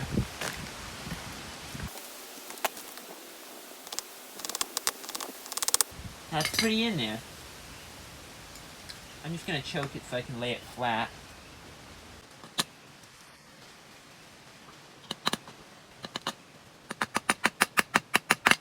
Yeah, that's surprising, but I don't think that's coming out of there.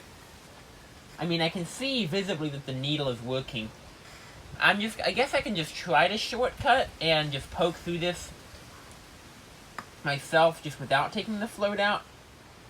As a recommendation, I always recommend taking the float out if you can. This jet certainly feels like it's got... Oh yeah, that's got something in it. There we go, poked it through. That was a little bit clogged. Now the main jet, there was one that went through here, and then there's the little emulsion tube that goes up into the top. That's the one that often gets jammed. Let's see if we can feel our way in there. Okay. All the way up to the top. Yep, there we go. So those jets, I'd call that pretty cleaned out.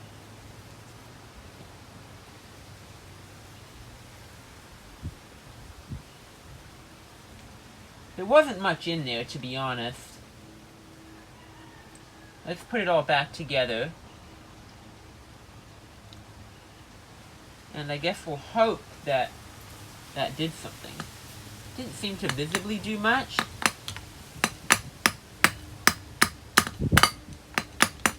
You know, that whole, I was half wrong earlier about this thing not moving at all, because it is moving, it's just moving very slowly, and there's no point in me at this point. I'm going to tap it backwards, but there's no point in me taking that out at this point.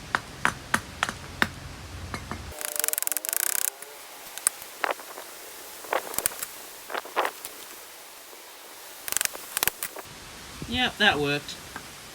Great.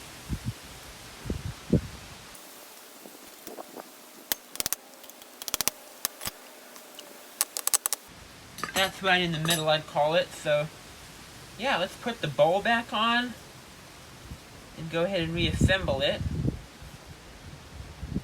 This thing had me a little nervous in the beginning. I was almost like, what if, you know, it's one of those undetachable bowls? Because you know what, there are some carburetors where they're like cheap, made in China, and they're like non-user serviceable. Those are really annoying. Most of them aren't like that. Some of them are just, a lot of them are just an illusion. They seem non-user serviceable, but really they're just very difficult to get into. But those ones are just as much of a nightmare. This one is easy though. I think to keep this video at a manageable length, I know it's already pretty long, I'm going to go ahead and speed up the rest of this process of reassembling everything, and then we'll give it a test.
Alright, last couple bolts. Got this thing fairly reassembled. Now note that I did not put the shroud on because I want to get rid of that dead animal that's in there before we, obviously, of course, before we actually sell this thing. But first I want to see if this thing even has improved in functionality, like when you idle it down. That will really tell me if my, cleaning the jets actually did something. So I'm going to put this last screw in.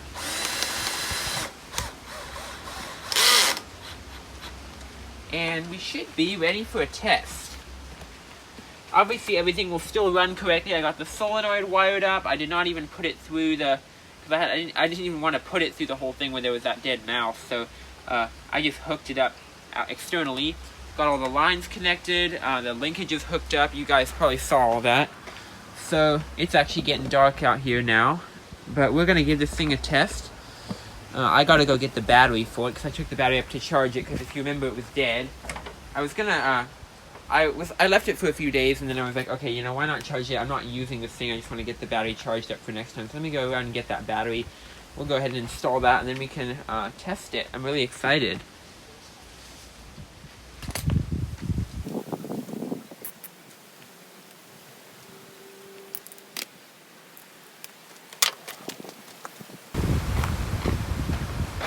Alright, got the battery. Go ahead and install this.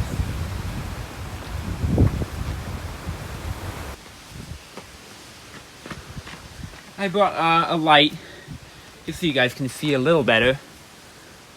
It doesn't help a huge amount, but it's not even that dark out here. I mean, if you look, it's literally still light, but the camera for some reason doesn't pick it up very easily.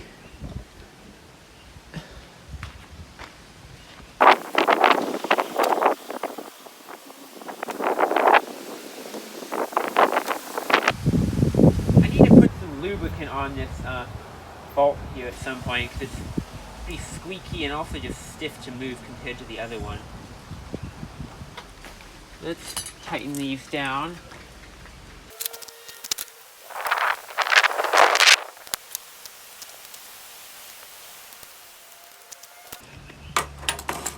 Okay, that should be tight enough for a test. You can hear the solenoids working. We're gonna go ahead and put it on choke. You guys, yeah, you can see fairly well. I adjusted the light on my camera, but let's see if it'll fire up. And mostly we will see how the idle sounds. But we'll start with full throttle. I'll stand on this side so I can see where the fuel, when the fuel comes in. Here we go.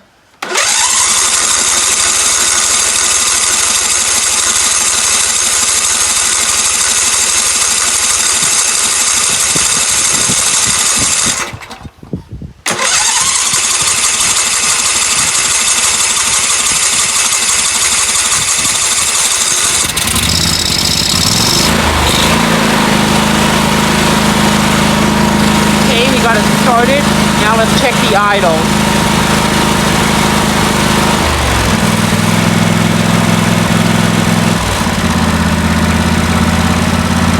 Oh yeah, much better. Hear that? No more surging. Yay, we fixed it.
Sounds so good.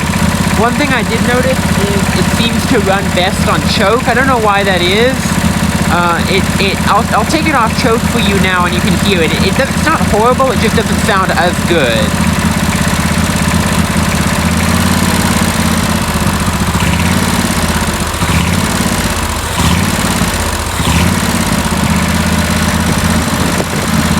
So you can hear the difference. When it's on choke, it runs very well. That's interesting. Let me go ahead and put it on full throttle and see what that does.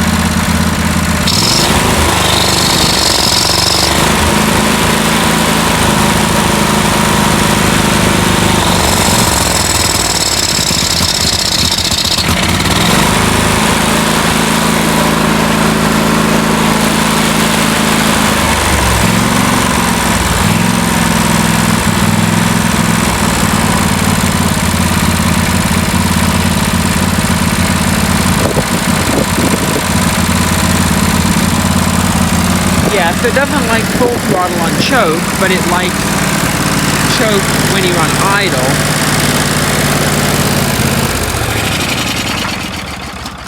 I'm gonna turn it off for now.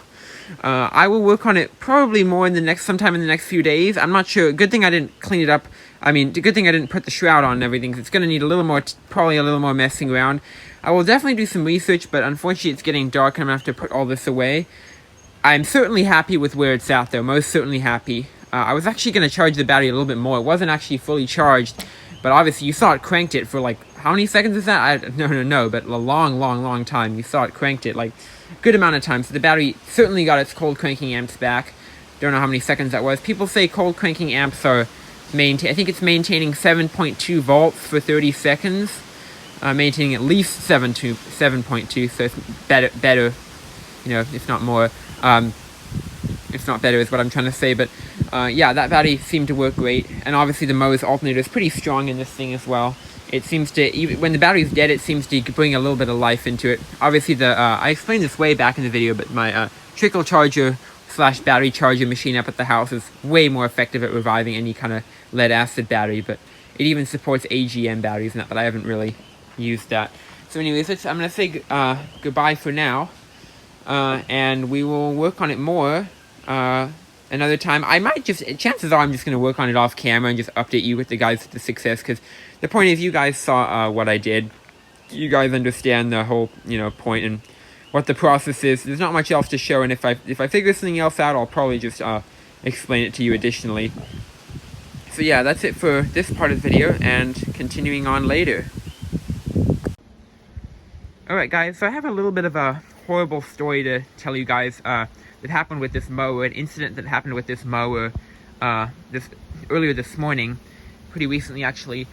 Basically, I was running this mower, I was driving it in the yard, and something horrible happened. I think the thing nearly caught fire. Now, you may notice that it looks a little bit cleaner, actually. You may notice this looks a lot greener. I'm not sure if you were paying attention to that, but essentially, basically, I had to clean the whole thing off. There was a bunch of, I mean, you probably saw, there was a bunch of oil, goop, and like, you know, because when oil drips off these old engines, when they've been sitting for a while, then dirt and dust mixes with it, and it creates this, like, grime. And that's actually pretty common. It's a pretty common thing to happen on these older mowers when they sit. There's no oil leak in this engine. I pretty much know that. It's got oil in it. I will change the oil, though, before I sell it. But the thing, I saw it smoking. It was smoking, and I was driving it. I shut the key off, and it continued smoking, and I was like, that's really not good. I looked under here, and it was glowing. It was literally the oil, that oily kind of weird mixture, like, of dirt and grime and oil was just glowing, and I was like, oh no, this thing, if I leave it, it's going to heat up, and it's going to catch on fire. The reason I was so tuned into that was I actually saw a YouTube short by a guy, I think his name is Schneider and Son on YouTube. He does, you know, with his son, he does mower fix up and flip and repair videos. He's a great channel, you can check him out. But basically, he made a video saying how his riding mower, green John Deere, just like this one. It wasn't an LT166, but he left it after running it and it had that oil, and it literally caught on fire, and he said someone saw it smoking, and they alerted him, but he didn't do anything, and then he learned his lesson because the thing literally caught on fire and burned the whole mower and wasted the whole mower. So when I saw that even smoking and glowing red, I was like, okay, I gotta fix this. I immediately doused it with water, got the heat off and out, and then I went ahead and pressure washed the entire thing with my pressure washer. So yeah, right now I currently have a Craftsman 2100 PSI pressure washer. That's the one I used, and I actually filmed that whole thing, but unfortunately I didn't film like a pre-video before I did the power washing. I just filmed the power washing or pressure washing, whatever you call it, and then now I'm filming this. So I'm gonna go ahead and show that time lapse right now, that speed up, just a speed up of me pressure washing the entire thing.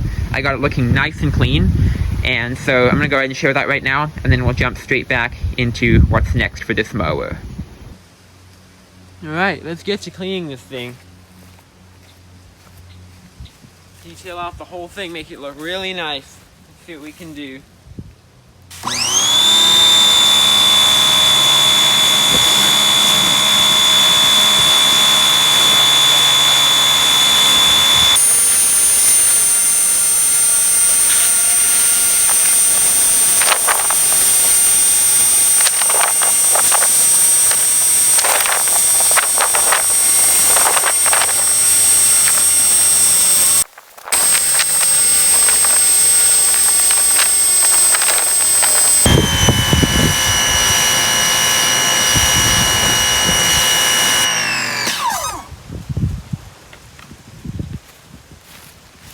Alright, so that is looking much better.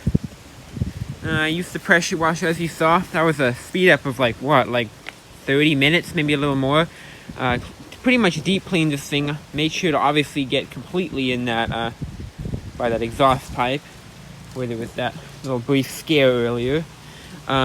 And yeah, I also got fully in the cylinder where the mouth was. I got that mouth out earlier. So yeah, that should be smelling and looking pretty good. And yeah, so now that we got this thing all cleaned up, it looks sparkling. I mean, this tire looks decent, but the one over here is like in beautiful condition. Yeah, I got everything, the seat, I mean, in the muffler area, obviously that was important, but like, yeah, even on the side of the block, got even the flywheel, these tubes. You can't really see, it didn't make much of a difference on the tubes, but yeah, we'll go ahead and start it up, drive it down. I'm gonna go ahead and put this thing away though first. So yeah, great progress.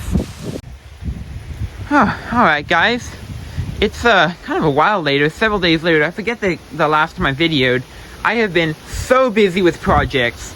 Someone who our family knows dropped off a bunch of equipment. Pressure washer, weed eater, generator, which I've been fixing up. I'm not making YouTube videos on those, they're just side projects. I have some great news for you guys on the deck. I've been working on it a little bit. I apologize to you guys if you would have preferred me to film the deck. The only reason I didn't is I know this video is so long already, and I don't think I needed to add that. Also, I didn't know if what I was going to try would even work, so I just wanted to make sure it worked before I filmed. But quick update on this. This thing runs. It was just given away for free. There was nothing. All this was given away for free. There was nothing wrong with it. Just threw some fuel in it, put some line on it. It ran perfectly. No issues. This thing also ran perfectly. It's a Ryobi 3100 PSI. I threw some, well, it already came with gas. They literally gave away free gas in the gas tank, which, I mean, some people do, but it wasn't that old. I'm not sure when the last time this thing ran. Fired it up, ran perfectly, no clean out, no carb clean out, is what I mean. Hooked it up to the hose, and the old hose, which is this one, was actually busted up. It had some holes in it, which might have been why they got rid of it. So I put a hose and handle from another pressure washer that I have that's electric, but it's compatible because they're kind of more universal, and it works great. So I may honestly keep this thing and sell my other pressure washer, because this thing is way more powerful than my other pressure washer. I'm also planning on selling this weed eater or my other weed eater. I'm still deciding on that because this thing runs great. But then as for the generator, this generator, it's a Ryobi. I'll show it on the side here. Have the covers off. Oh, that's the choke side. It's got to be this side. This side's got 1,800 running watts and 2,200 starting watts, which is decent. It's on the lower range. Some generators are like more like 2,000, 3,000, 4,000 running watts. I believe upon some research, Ryobi even has a 6,000 running watt generator, which is pretty darn big. This is good enough for my needs, so I got it going. The fuel tank was cracked on the bottom, so I used some putty glue stuff to seal the bottom, and I sealed the crack. It holds gas great now. You can literally see there's gas in it right now. It's holding. Fired it up. I cleaned the car, but that wasn't really the problem. The problem was it was being incorrectly grounded out, so it's a little janky, but probably can't sell this thing as a working unit, but it certainly will be useful for power down here. In fact, I was using it to power this music stereo earlier. Anyways, this is enough talking about other projects. Let's get into this deck. So here's what I've done. So the new belt came in the mail, the new deck belt. Today's August 27th, so it came right when I thought it would come. I put it on. That's the old belt right there. I put the new belt on. It's all in there. And I was really bummed to find out that it was also too loose, meaning that literally that belt and the new belt were the same size, and I was really confused. I was like, okay, like, did I order the wrong belt by some mistake? I thought I checked that, or like, why is it so loose? And then I realized something crazy. Like, literally a few minutes later, I realized that I didn't even need a new belt, because even though it was loose, there was a tensioner on this thing, and the tensioner was bad. So this pulley right here, or this little groove pulley, was all the way back here. This thing will slide up and down according to this bolt. So I pulled that off. I didn't lubricate it, I just pulled that off. And then I pulled this nut off and took the pulley off. And I got it moving back and forth. And so I just locked it in here, and I screwed this in farther so it can't come back out. Take a lot of force. And the timing is fixed.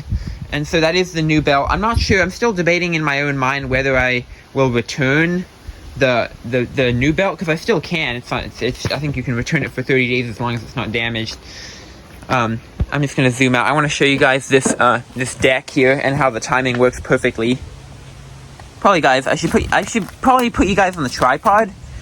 That would be recommended, but I'm just going to show you guys. So see, I lined it in the T shape. It's a little off, but that's because I put it on that way. That's not because it crept together. That's because I put it on that way. It should be fine like that, but watch when I spin it. There's zero touching each other, and the best part is they don't ever touch each other anymore. They don't creep towards each other. I'm just going to spin it for a little bit just to show you.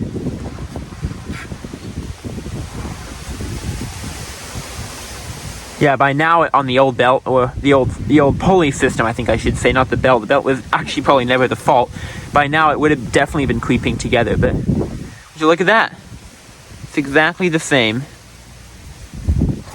Just gonna spin it. So we're gonna throw this thing back on the mower and we'll engage the deck and see how it runs. Yeah, I'd call that fixed for sure. There's no slipping sounds. Okay, let's throw it on the mower and see what it does. All right, good morning, guys. I am back with this mower.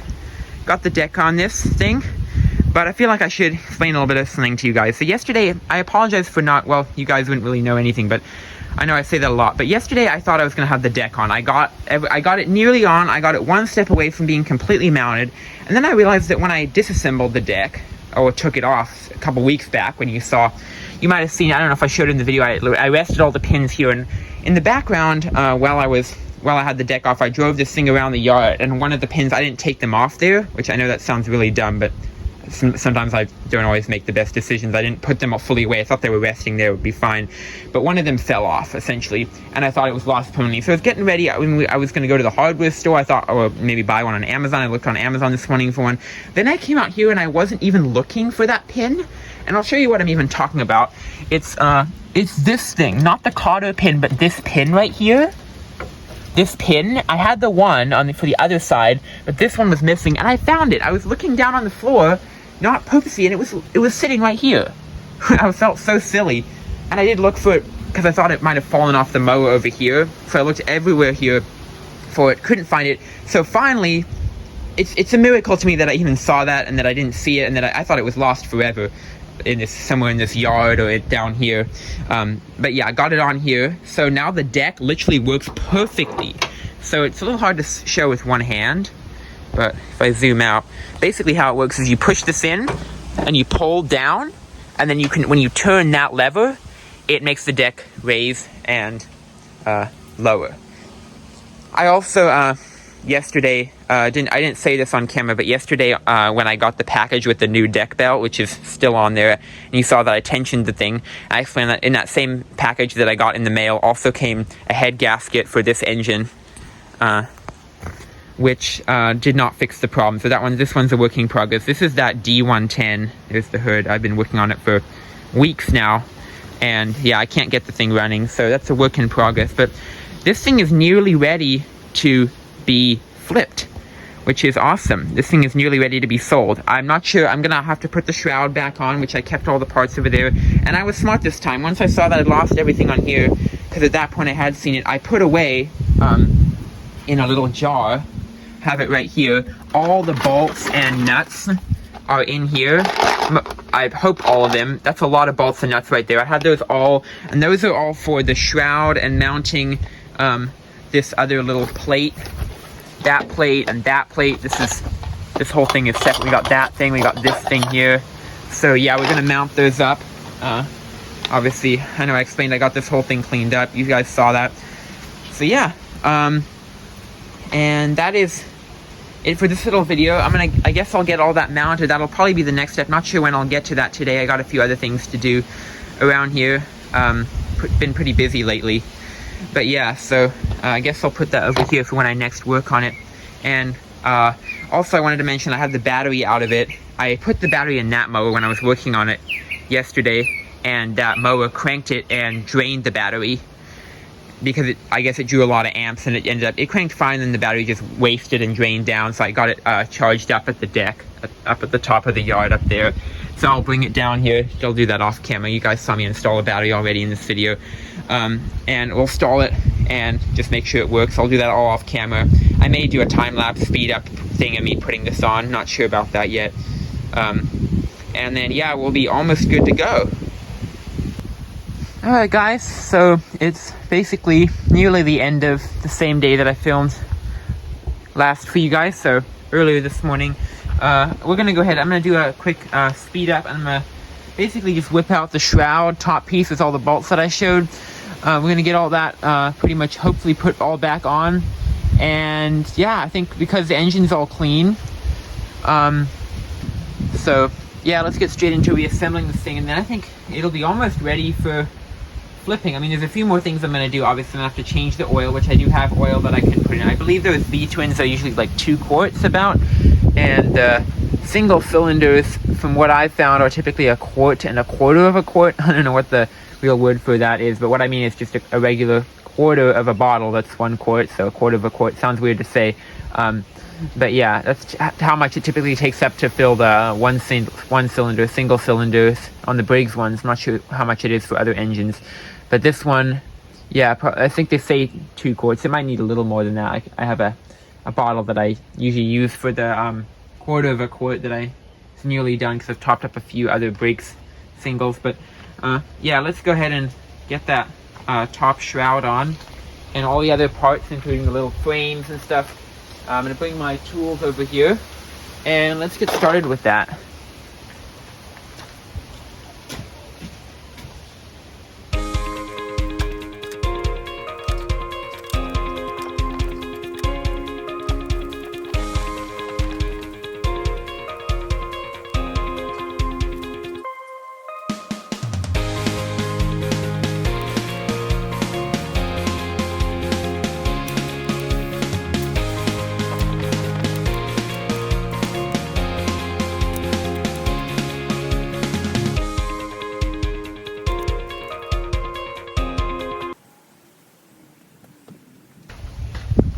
Had a little bit of light to help me.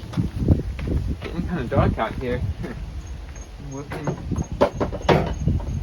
Don't know exactly what time it is, but I'm gonna go ahead and finish up this job, and then after that we can we'll be done for the night. You guys can probably see much better, huh? Let's see thing right here. It's right in the middle right there. Easier to see here as well. Hope you guys have been enjoying the time lapse so far. Got a couple more things to do. Got to put the fan on here, which is right here. So let me go ahead and do that. It's not that difficult.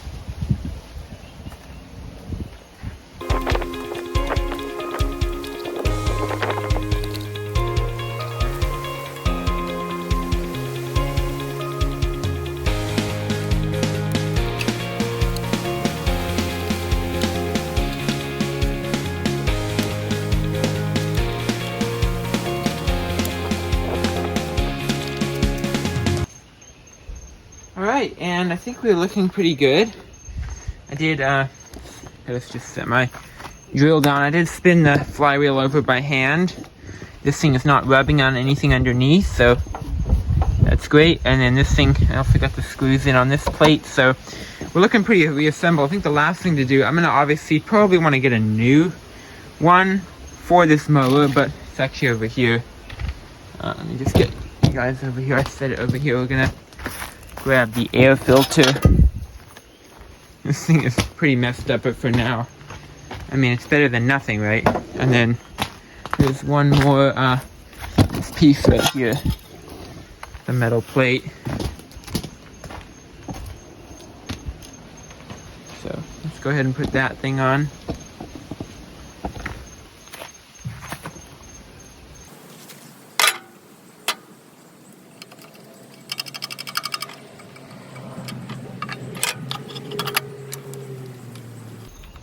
So satisfying spinning this thing around.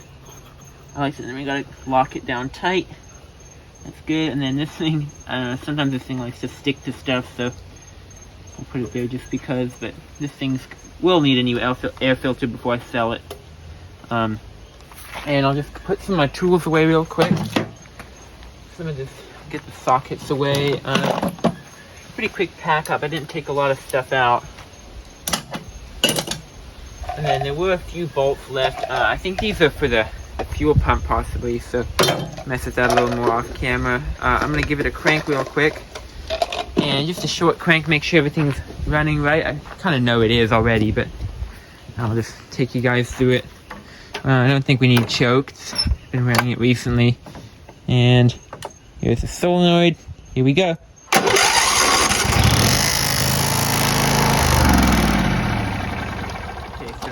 First of all, this lantern I gotta take off there, but you hear that little buzzing? That was hitting something, which I think might have been this thing. So let me try to move that.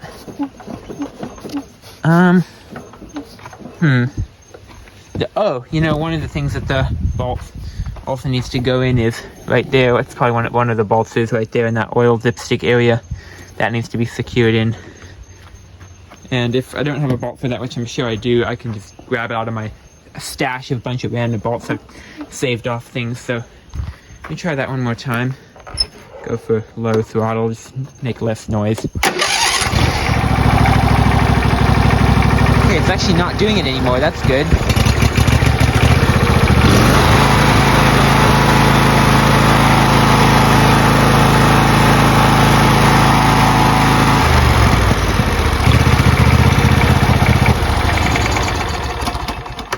Yeah, so the noise is gone. That's funny. Maybe this thing was just settling, or who knows. But it works great, so that's awesome. I'm gonna put this away for the night. It's dark in my little workshop area now. Gotta get some better lighting out here. At some point, if I end up working here more consistently later, I mean, right now this is just a hobby, but if I end up getting more of these mowers, which at some point I may, probably want to get a better lighting system, like bigger floodlights or something, so I can cover my whole workspace. But for now, this works, and I'm not often working here at night anyways. But so yeah, I'm gonna off camera, I'll put all this away, but that's it for tonight now. And I'll catch you guys at the next update, whatever that is. So I'm excited to do that. And yeah, so see you soon. Alright guys, I am back. It feels like it's been so long since I worked on this project last. You guys saw the last step. We got the shroud on in the last clip and did some testing. It is the last video. I filmed that on August 28th. I literally just checked in just now on that old video. And I've been very busy with projects, as kind of usual for me. And it's now, yeah, so today's September 18th. And it feels like it's been forever. It feels like it's been a month. I know it hasn't been a month. But I have a few updates, and I'm going to explain what we're going to be doing in this next clip. So I got a brand new battery installed in this thing. So new. August 2025, I bought this thing at my local Walmart store. It was $34, which is pretty nice. 250 cold cranking amps. Regular battery, regular U1 mower battery. Got it all installed. I didn't show you guys that because, I mean, I don't think a battery is that interesting to watch be installed. I could have done a fast forward of it, but didn't really do that. I'll just show you. It will start, and then I'll be back with the next update.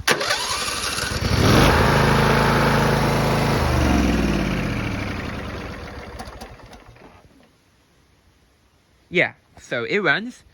No problems with this battery whatsoever. I did load test it with my multimeter manually, and it held up really well, and it starts multiple times, and it charges with this mower's engine, so yeah, we're great on that. I also actually bought a second battery, so it ended up being around $94. I know it seems like that's more than 34 plus 34, but here's the thing is there was a core fee. I know that at stores like Napa and O'Reilly, they often charge you a core fee if you don't bring in an old battery. On Walmart, I was like, it's just Walmart, right? But in fact, they do. All the battery stores, in fact, I didn't know that, charge a core fee if you don't bring one in. Now, I kept the receipt, so we're just going to bring in one of my old dead mower batteries. I have several lying around. Ones that I have tried to revive them. Don't tell me that I haven't revived them. Because I certainly tried. I pulsed them, but they are shorted out. They're not just sulfated, they're shorted out batteries. So yeah, those ones are dead. Those ones will be great core trade-ins. That's what I'll use for that to get the money back. But it ended up being $34 plus $12 for both batteries.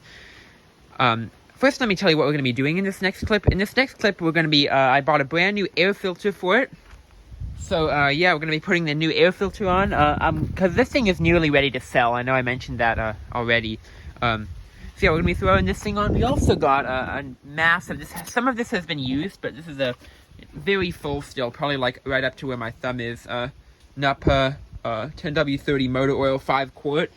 This will last several oil changes, and I also purchased that for myself because I'm going to be wanting to do an oil change, so I'll use these take about 2 quarts of oil, so we'll be doing an oil change. I'll try to speed that up. I got actually a 2-quart container right here that should focus my camera. 2 quart right there. So I don't want to be able to point, but right there. So this should fill all the way up. We should have enough space for all the oil. I did mess around. This oil drainage system is a little different. You twist it and then I think pull out. I messed around with that a little bit and I was like, oh, we're leaking oil, so then I put it back in. But I think I know how to drain it out. It's a little different to the standard newer, you know, Briggs Intech cap, where you like twist the cap and pull off. That's maybe a little easier, but then in some ways this is easier, so I guess I'm just not used to it. So we'll get started with that. Before we get started with that, I wanted to reflect on one thing. I know that a couple times in this video I mentioned that I had a John Deere D110, which is this one right here. This one has been an awesome project. It's been a lot of effort, like my most hard, difficult project ever. But there was one simple solution, and you know, you see that engine right there? That's the engine, the blown one, that I rebuilt. I bought a new connecting rod for it. The engine was blown on this mower, and you might be asking yourself, why did I buy a blown mower with a mower with a blown motor? Well, I was dumb and I didn't know that. I purchased it for $150.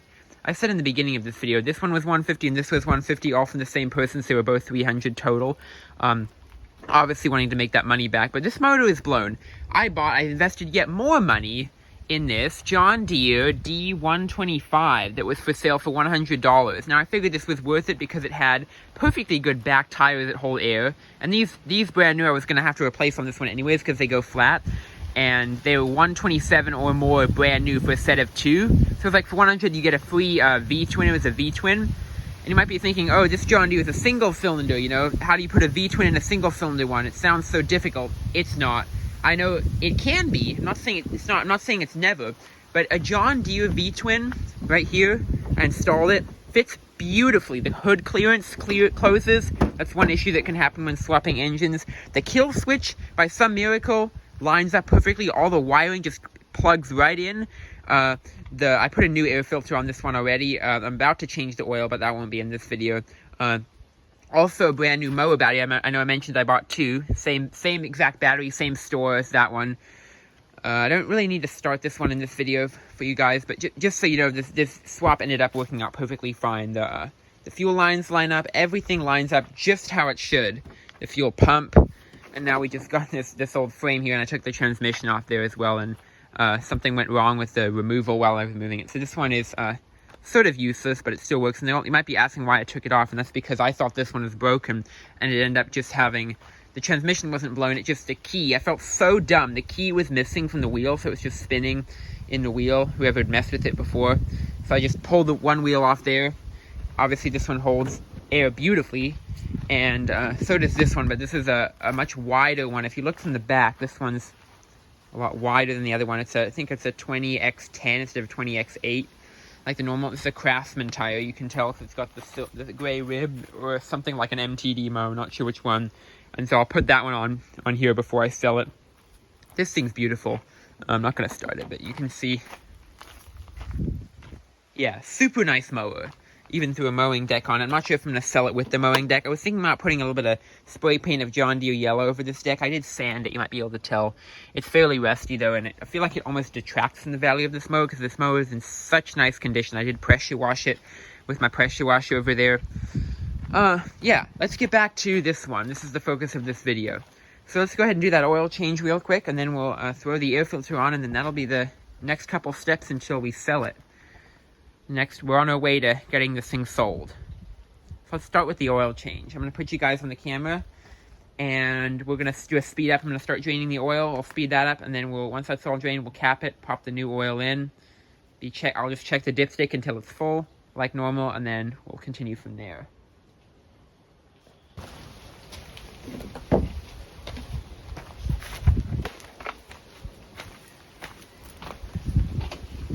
Here I got my funnel, just for ease of use.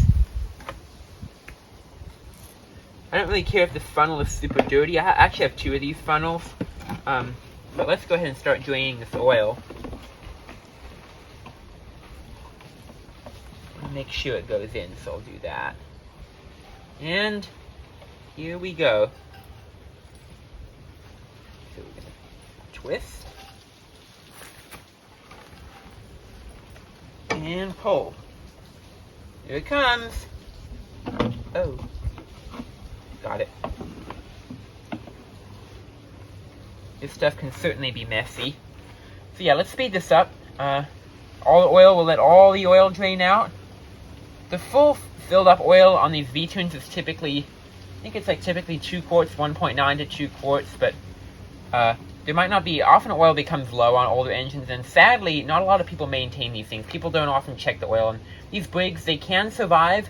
Would I recommend running it low on oil? Absolutely not, because it's bad for the engine, but these Briggs will often survive being fairly actually low on oil. I have seen that quite a bit. The Briggs and Stratton engines, a lot of them, especially the older flatheads. This isn't a flathead, but a lot of these ones can survive on pretty low oil.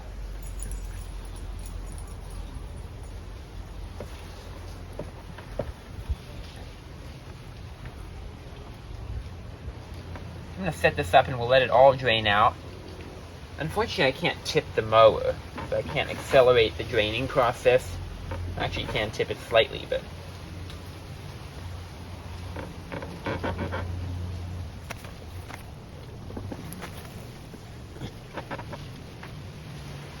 So yeah, let's wait for it to all drain out. I'll keep this camera rolling and speed it all up, and once we're done with that, we can... Once it's just become a drip, you know, my hands are a little oily, I'll wipe those off. Maybe do something else while we wait for it to drain. And once it's drained, we'll fill it up again. It's as simple as that.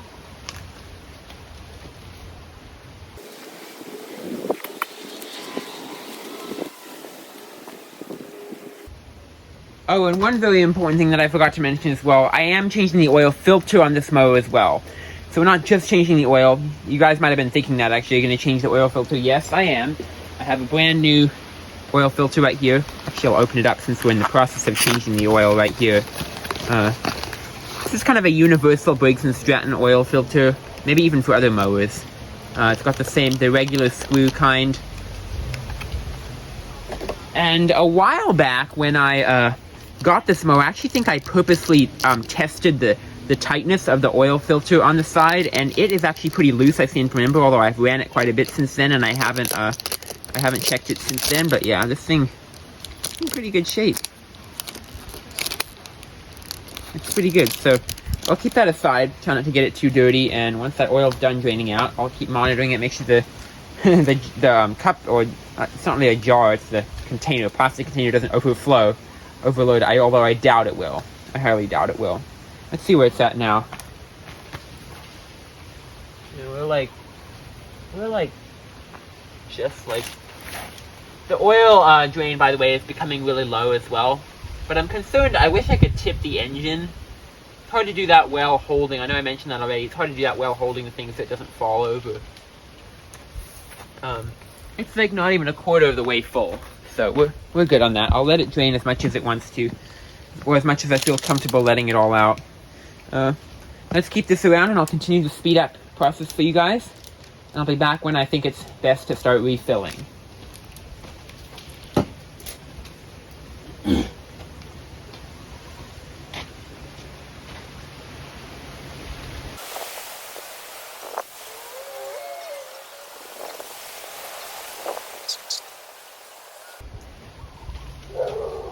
Okay guys, I'm back.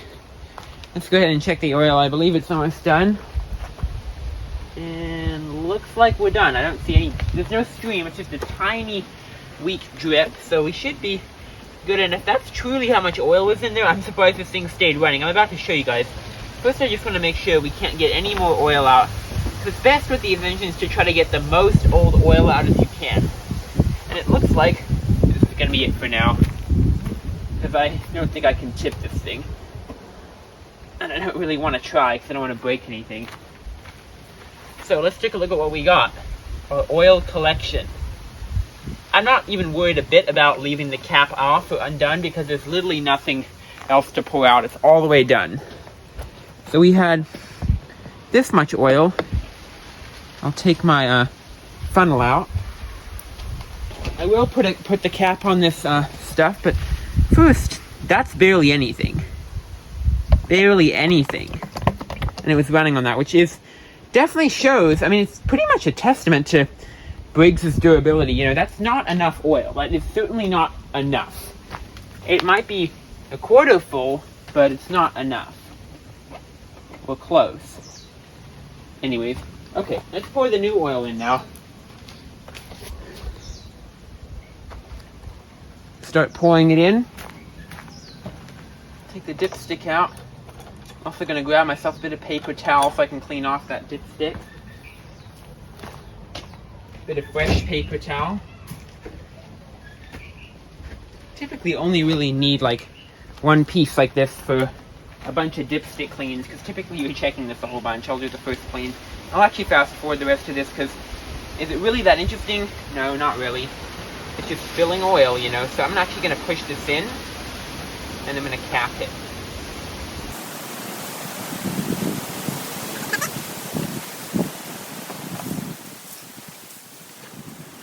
Feels a little loose, this pull-out system. This is good though. Okay, let's start. This oil, bottle of oil's got a lot of oil in it still. I'm gonna put a decent amount in to start and then check it, because we can't always drain it. I'm hoping not to waste though, obviously, but I think I can put quite a bit in.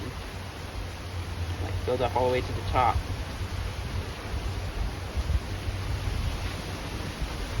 Check that.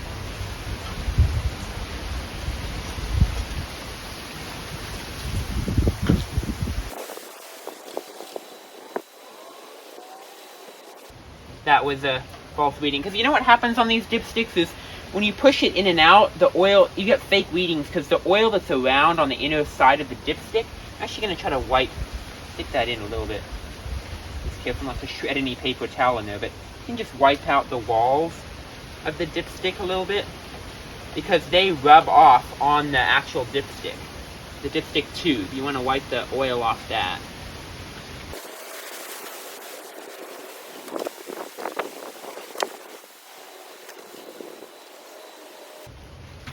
Sometimes it's a little bit confusing, these readings. Sometimes I have to take it a few times. I'll speed this up until I get an accurate reading, or just cut it out.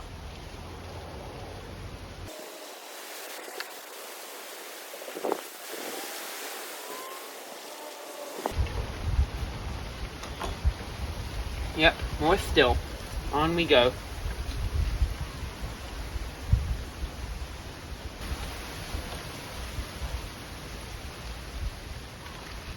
Oh, very close. I think we might actually be good at that. I think that's good enough. Let's pop this cap back on. And that is an oil change done.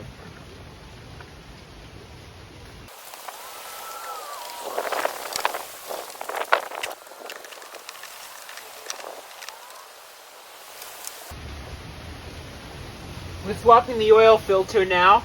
I'm going to go ahead and screw the new one on. I just removed the old one, it's right here. And let's tighten that down. My hands are pretty oily, so it's a little hard to grip, not going to lie, but I think that's good enough. We only got a tiny bit of oil spill, and most of it was actually black oil, because it was the oil that was already in there. So, that's the oil filter change done, as promised. Probably don't need to keep that oil filter, can probably get rid of it, but move this out of the way. I just had this there to catch the little bit of drips that came out. Barely anything though. Okay, and last but certainly not least is the air filter. I'm gonna go ahead and pop this packaging open. Throw this out later. Here we go. Brand new. Go ahead and zoom out for you guys so you can see a little better. Look at that. Looks beautiful. Go ahead and, for obviously good measure, it's always important to put this foam on. I think it helps it last much longer and it keeps debris out. Try to stay in the frame of the camera for you guys, but because I'm higher up than the camera, it's a little more difficult. But there you go, and that's where it joins.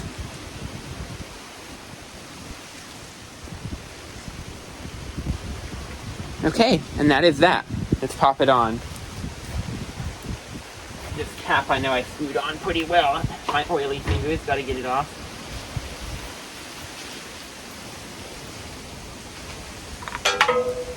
That wasn't too bad, except we dropped the cap.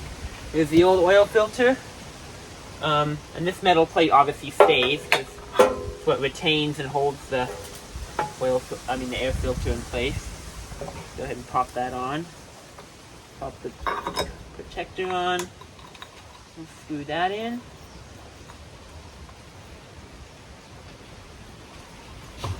I always like to torque it down as much as I can with my hands. Tighten it. You want that good seal.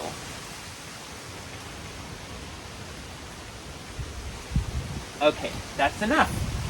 Let's start it up and see how it does. Actually though, before I start it up, I want to put the hood on, which is over there. Let's see if we can do that. There's a bit of leaves from the plants underneath still on the hood, so we're gonna get rid of those. Tap it out. Yep, those come off easily. Just do a light brush. I know you guys can't really see, but here's the inside of the hood. Some of these plants might have even come from where the hood was when I got the mower, because the hood was actually off the mower when I got it. I know the hood's a little bit cracked. Just a little bit though. Like right here is where it's cracked. Let's see if it'll go on. I gotta figure out how this even installs. I've never installed this hood before. I'll speed this up, this could take a while. I gotta figure it out.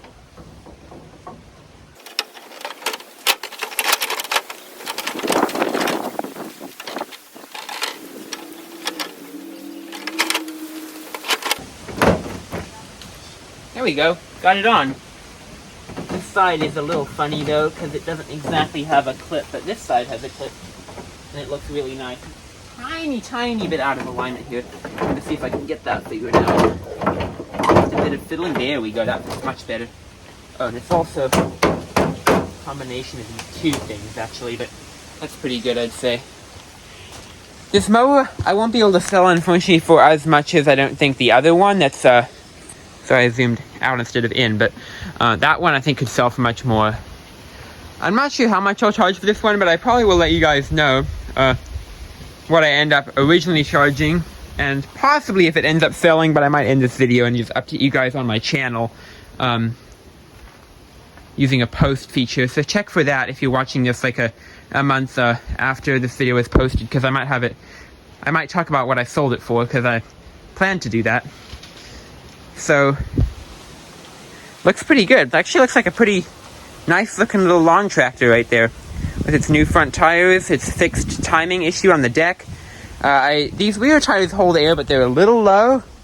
And they've been holding air for months, because I got this in July, but they need a little bit of pumping up. And I don't think they've really gone down since I got them, but just a tiny bit of pumping up might help them be a little more strong like those ones. So, why don't we take it for a ride?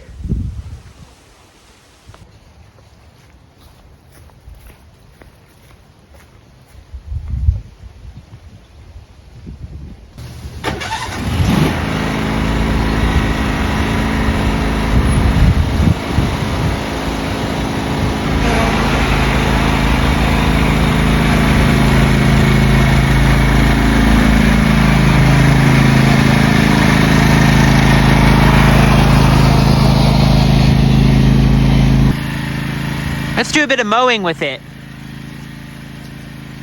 Our grass doesn't need a ton of mowing, but I definitely want to test out that deck. We know it works, but I'll just show you guys on camera for the sake of it, because I'm really happy with how this mower turned out. Let's go.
saw it mowed beautifully. I'd call that a great success to a project. Well, I'm ending off here. I got a few other things to do around the property, but this turned out really awesome. I'm very happy with how it turned out. I got a lot of new things replaced on here. New air filter, new oil filter, new tires. The belts were fine. I know the belts people often replace, but the belts they weren't cracked at all. They looked completely fine. They actually seemed like they might have been replaced before. The only thing I didn't replace is the headlight bulbs, which I'm not sure how necessary that is. I'm not sure how people are mowing in the dark. For sale purposes, I think I might have some headlight bulbs lying around that I could replace or buy them. They're pretty cheap, like probably $6 for a pack or two. I don't know. Not much if we gauge the entire cost that I've spent on this whole project, plus all the cost for the other one, but that's a whole different story. So, yeah, guys, I'll see you at the next update. I'm excited for it. Alright, guys, it's a calm night. Today is October 10th, and today was the final night. The mower is gone. It literally just 30 seconds ago drove up this road. Really nice guy came to buy it. Helped him load it up on his trailer over here, and it's sold. So that marks the end of both this project, and this has been a crazy project. I know if you guys watched all the way through this entire video, you are amazing, because I know how long this video was. Insanely long. I've already edited most of it at the time of filming this, but anyways, I'm glad to have it gone. I ended up selling it for a lot less than I ended up. It had to go for $200, which I'm so bummed about, because I spent a lot more than my cost of everything that I did was like $275, but I tried for $375 and then marked it down, and I just could not get it to sell. I got all these requests on the marketplace, lots of people inquiring, nobody ever came, people flaked or whatever. So yeah, I had to mark it to a super low price, and that was finally the price that someone actually came and took it. So thank God that's off. So with that, it's a very peaceful night down here. There's an empty spot in my yard for the next projects. I got a lot of mowers in my yard actually right now, because I mean, I can't remember the last time I filmed. I know it was September at least, and it wasn't August. I know it was September. I'll have to check the date. I think I mentioned in the last clip that you see, it's been like almost a month, if not an actual month. But yeah, so that's the end of this video. So thank you guys so much for watching. It's amazing if you guys watched all the way through this, because I would be shocked if you guys watched this whole thing, but thank you very much. I really appreciate the support. It means a lot. And this was a fun project, but I'm sad that I couldn't move it for more money. But anyways, so that's it for this video, guys. Please go ahead and give this video a like if you can, and definitely subscribe to my channel to continue helping me build my channel. Thanks for watching, and I will see you in my next video.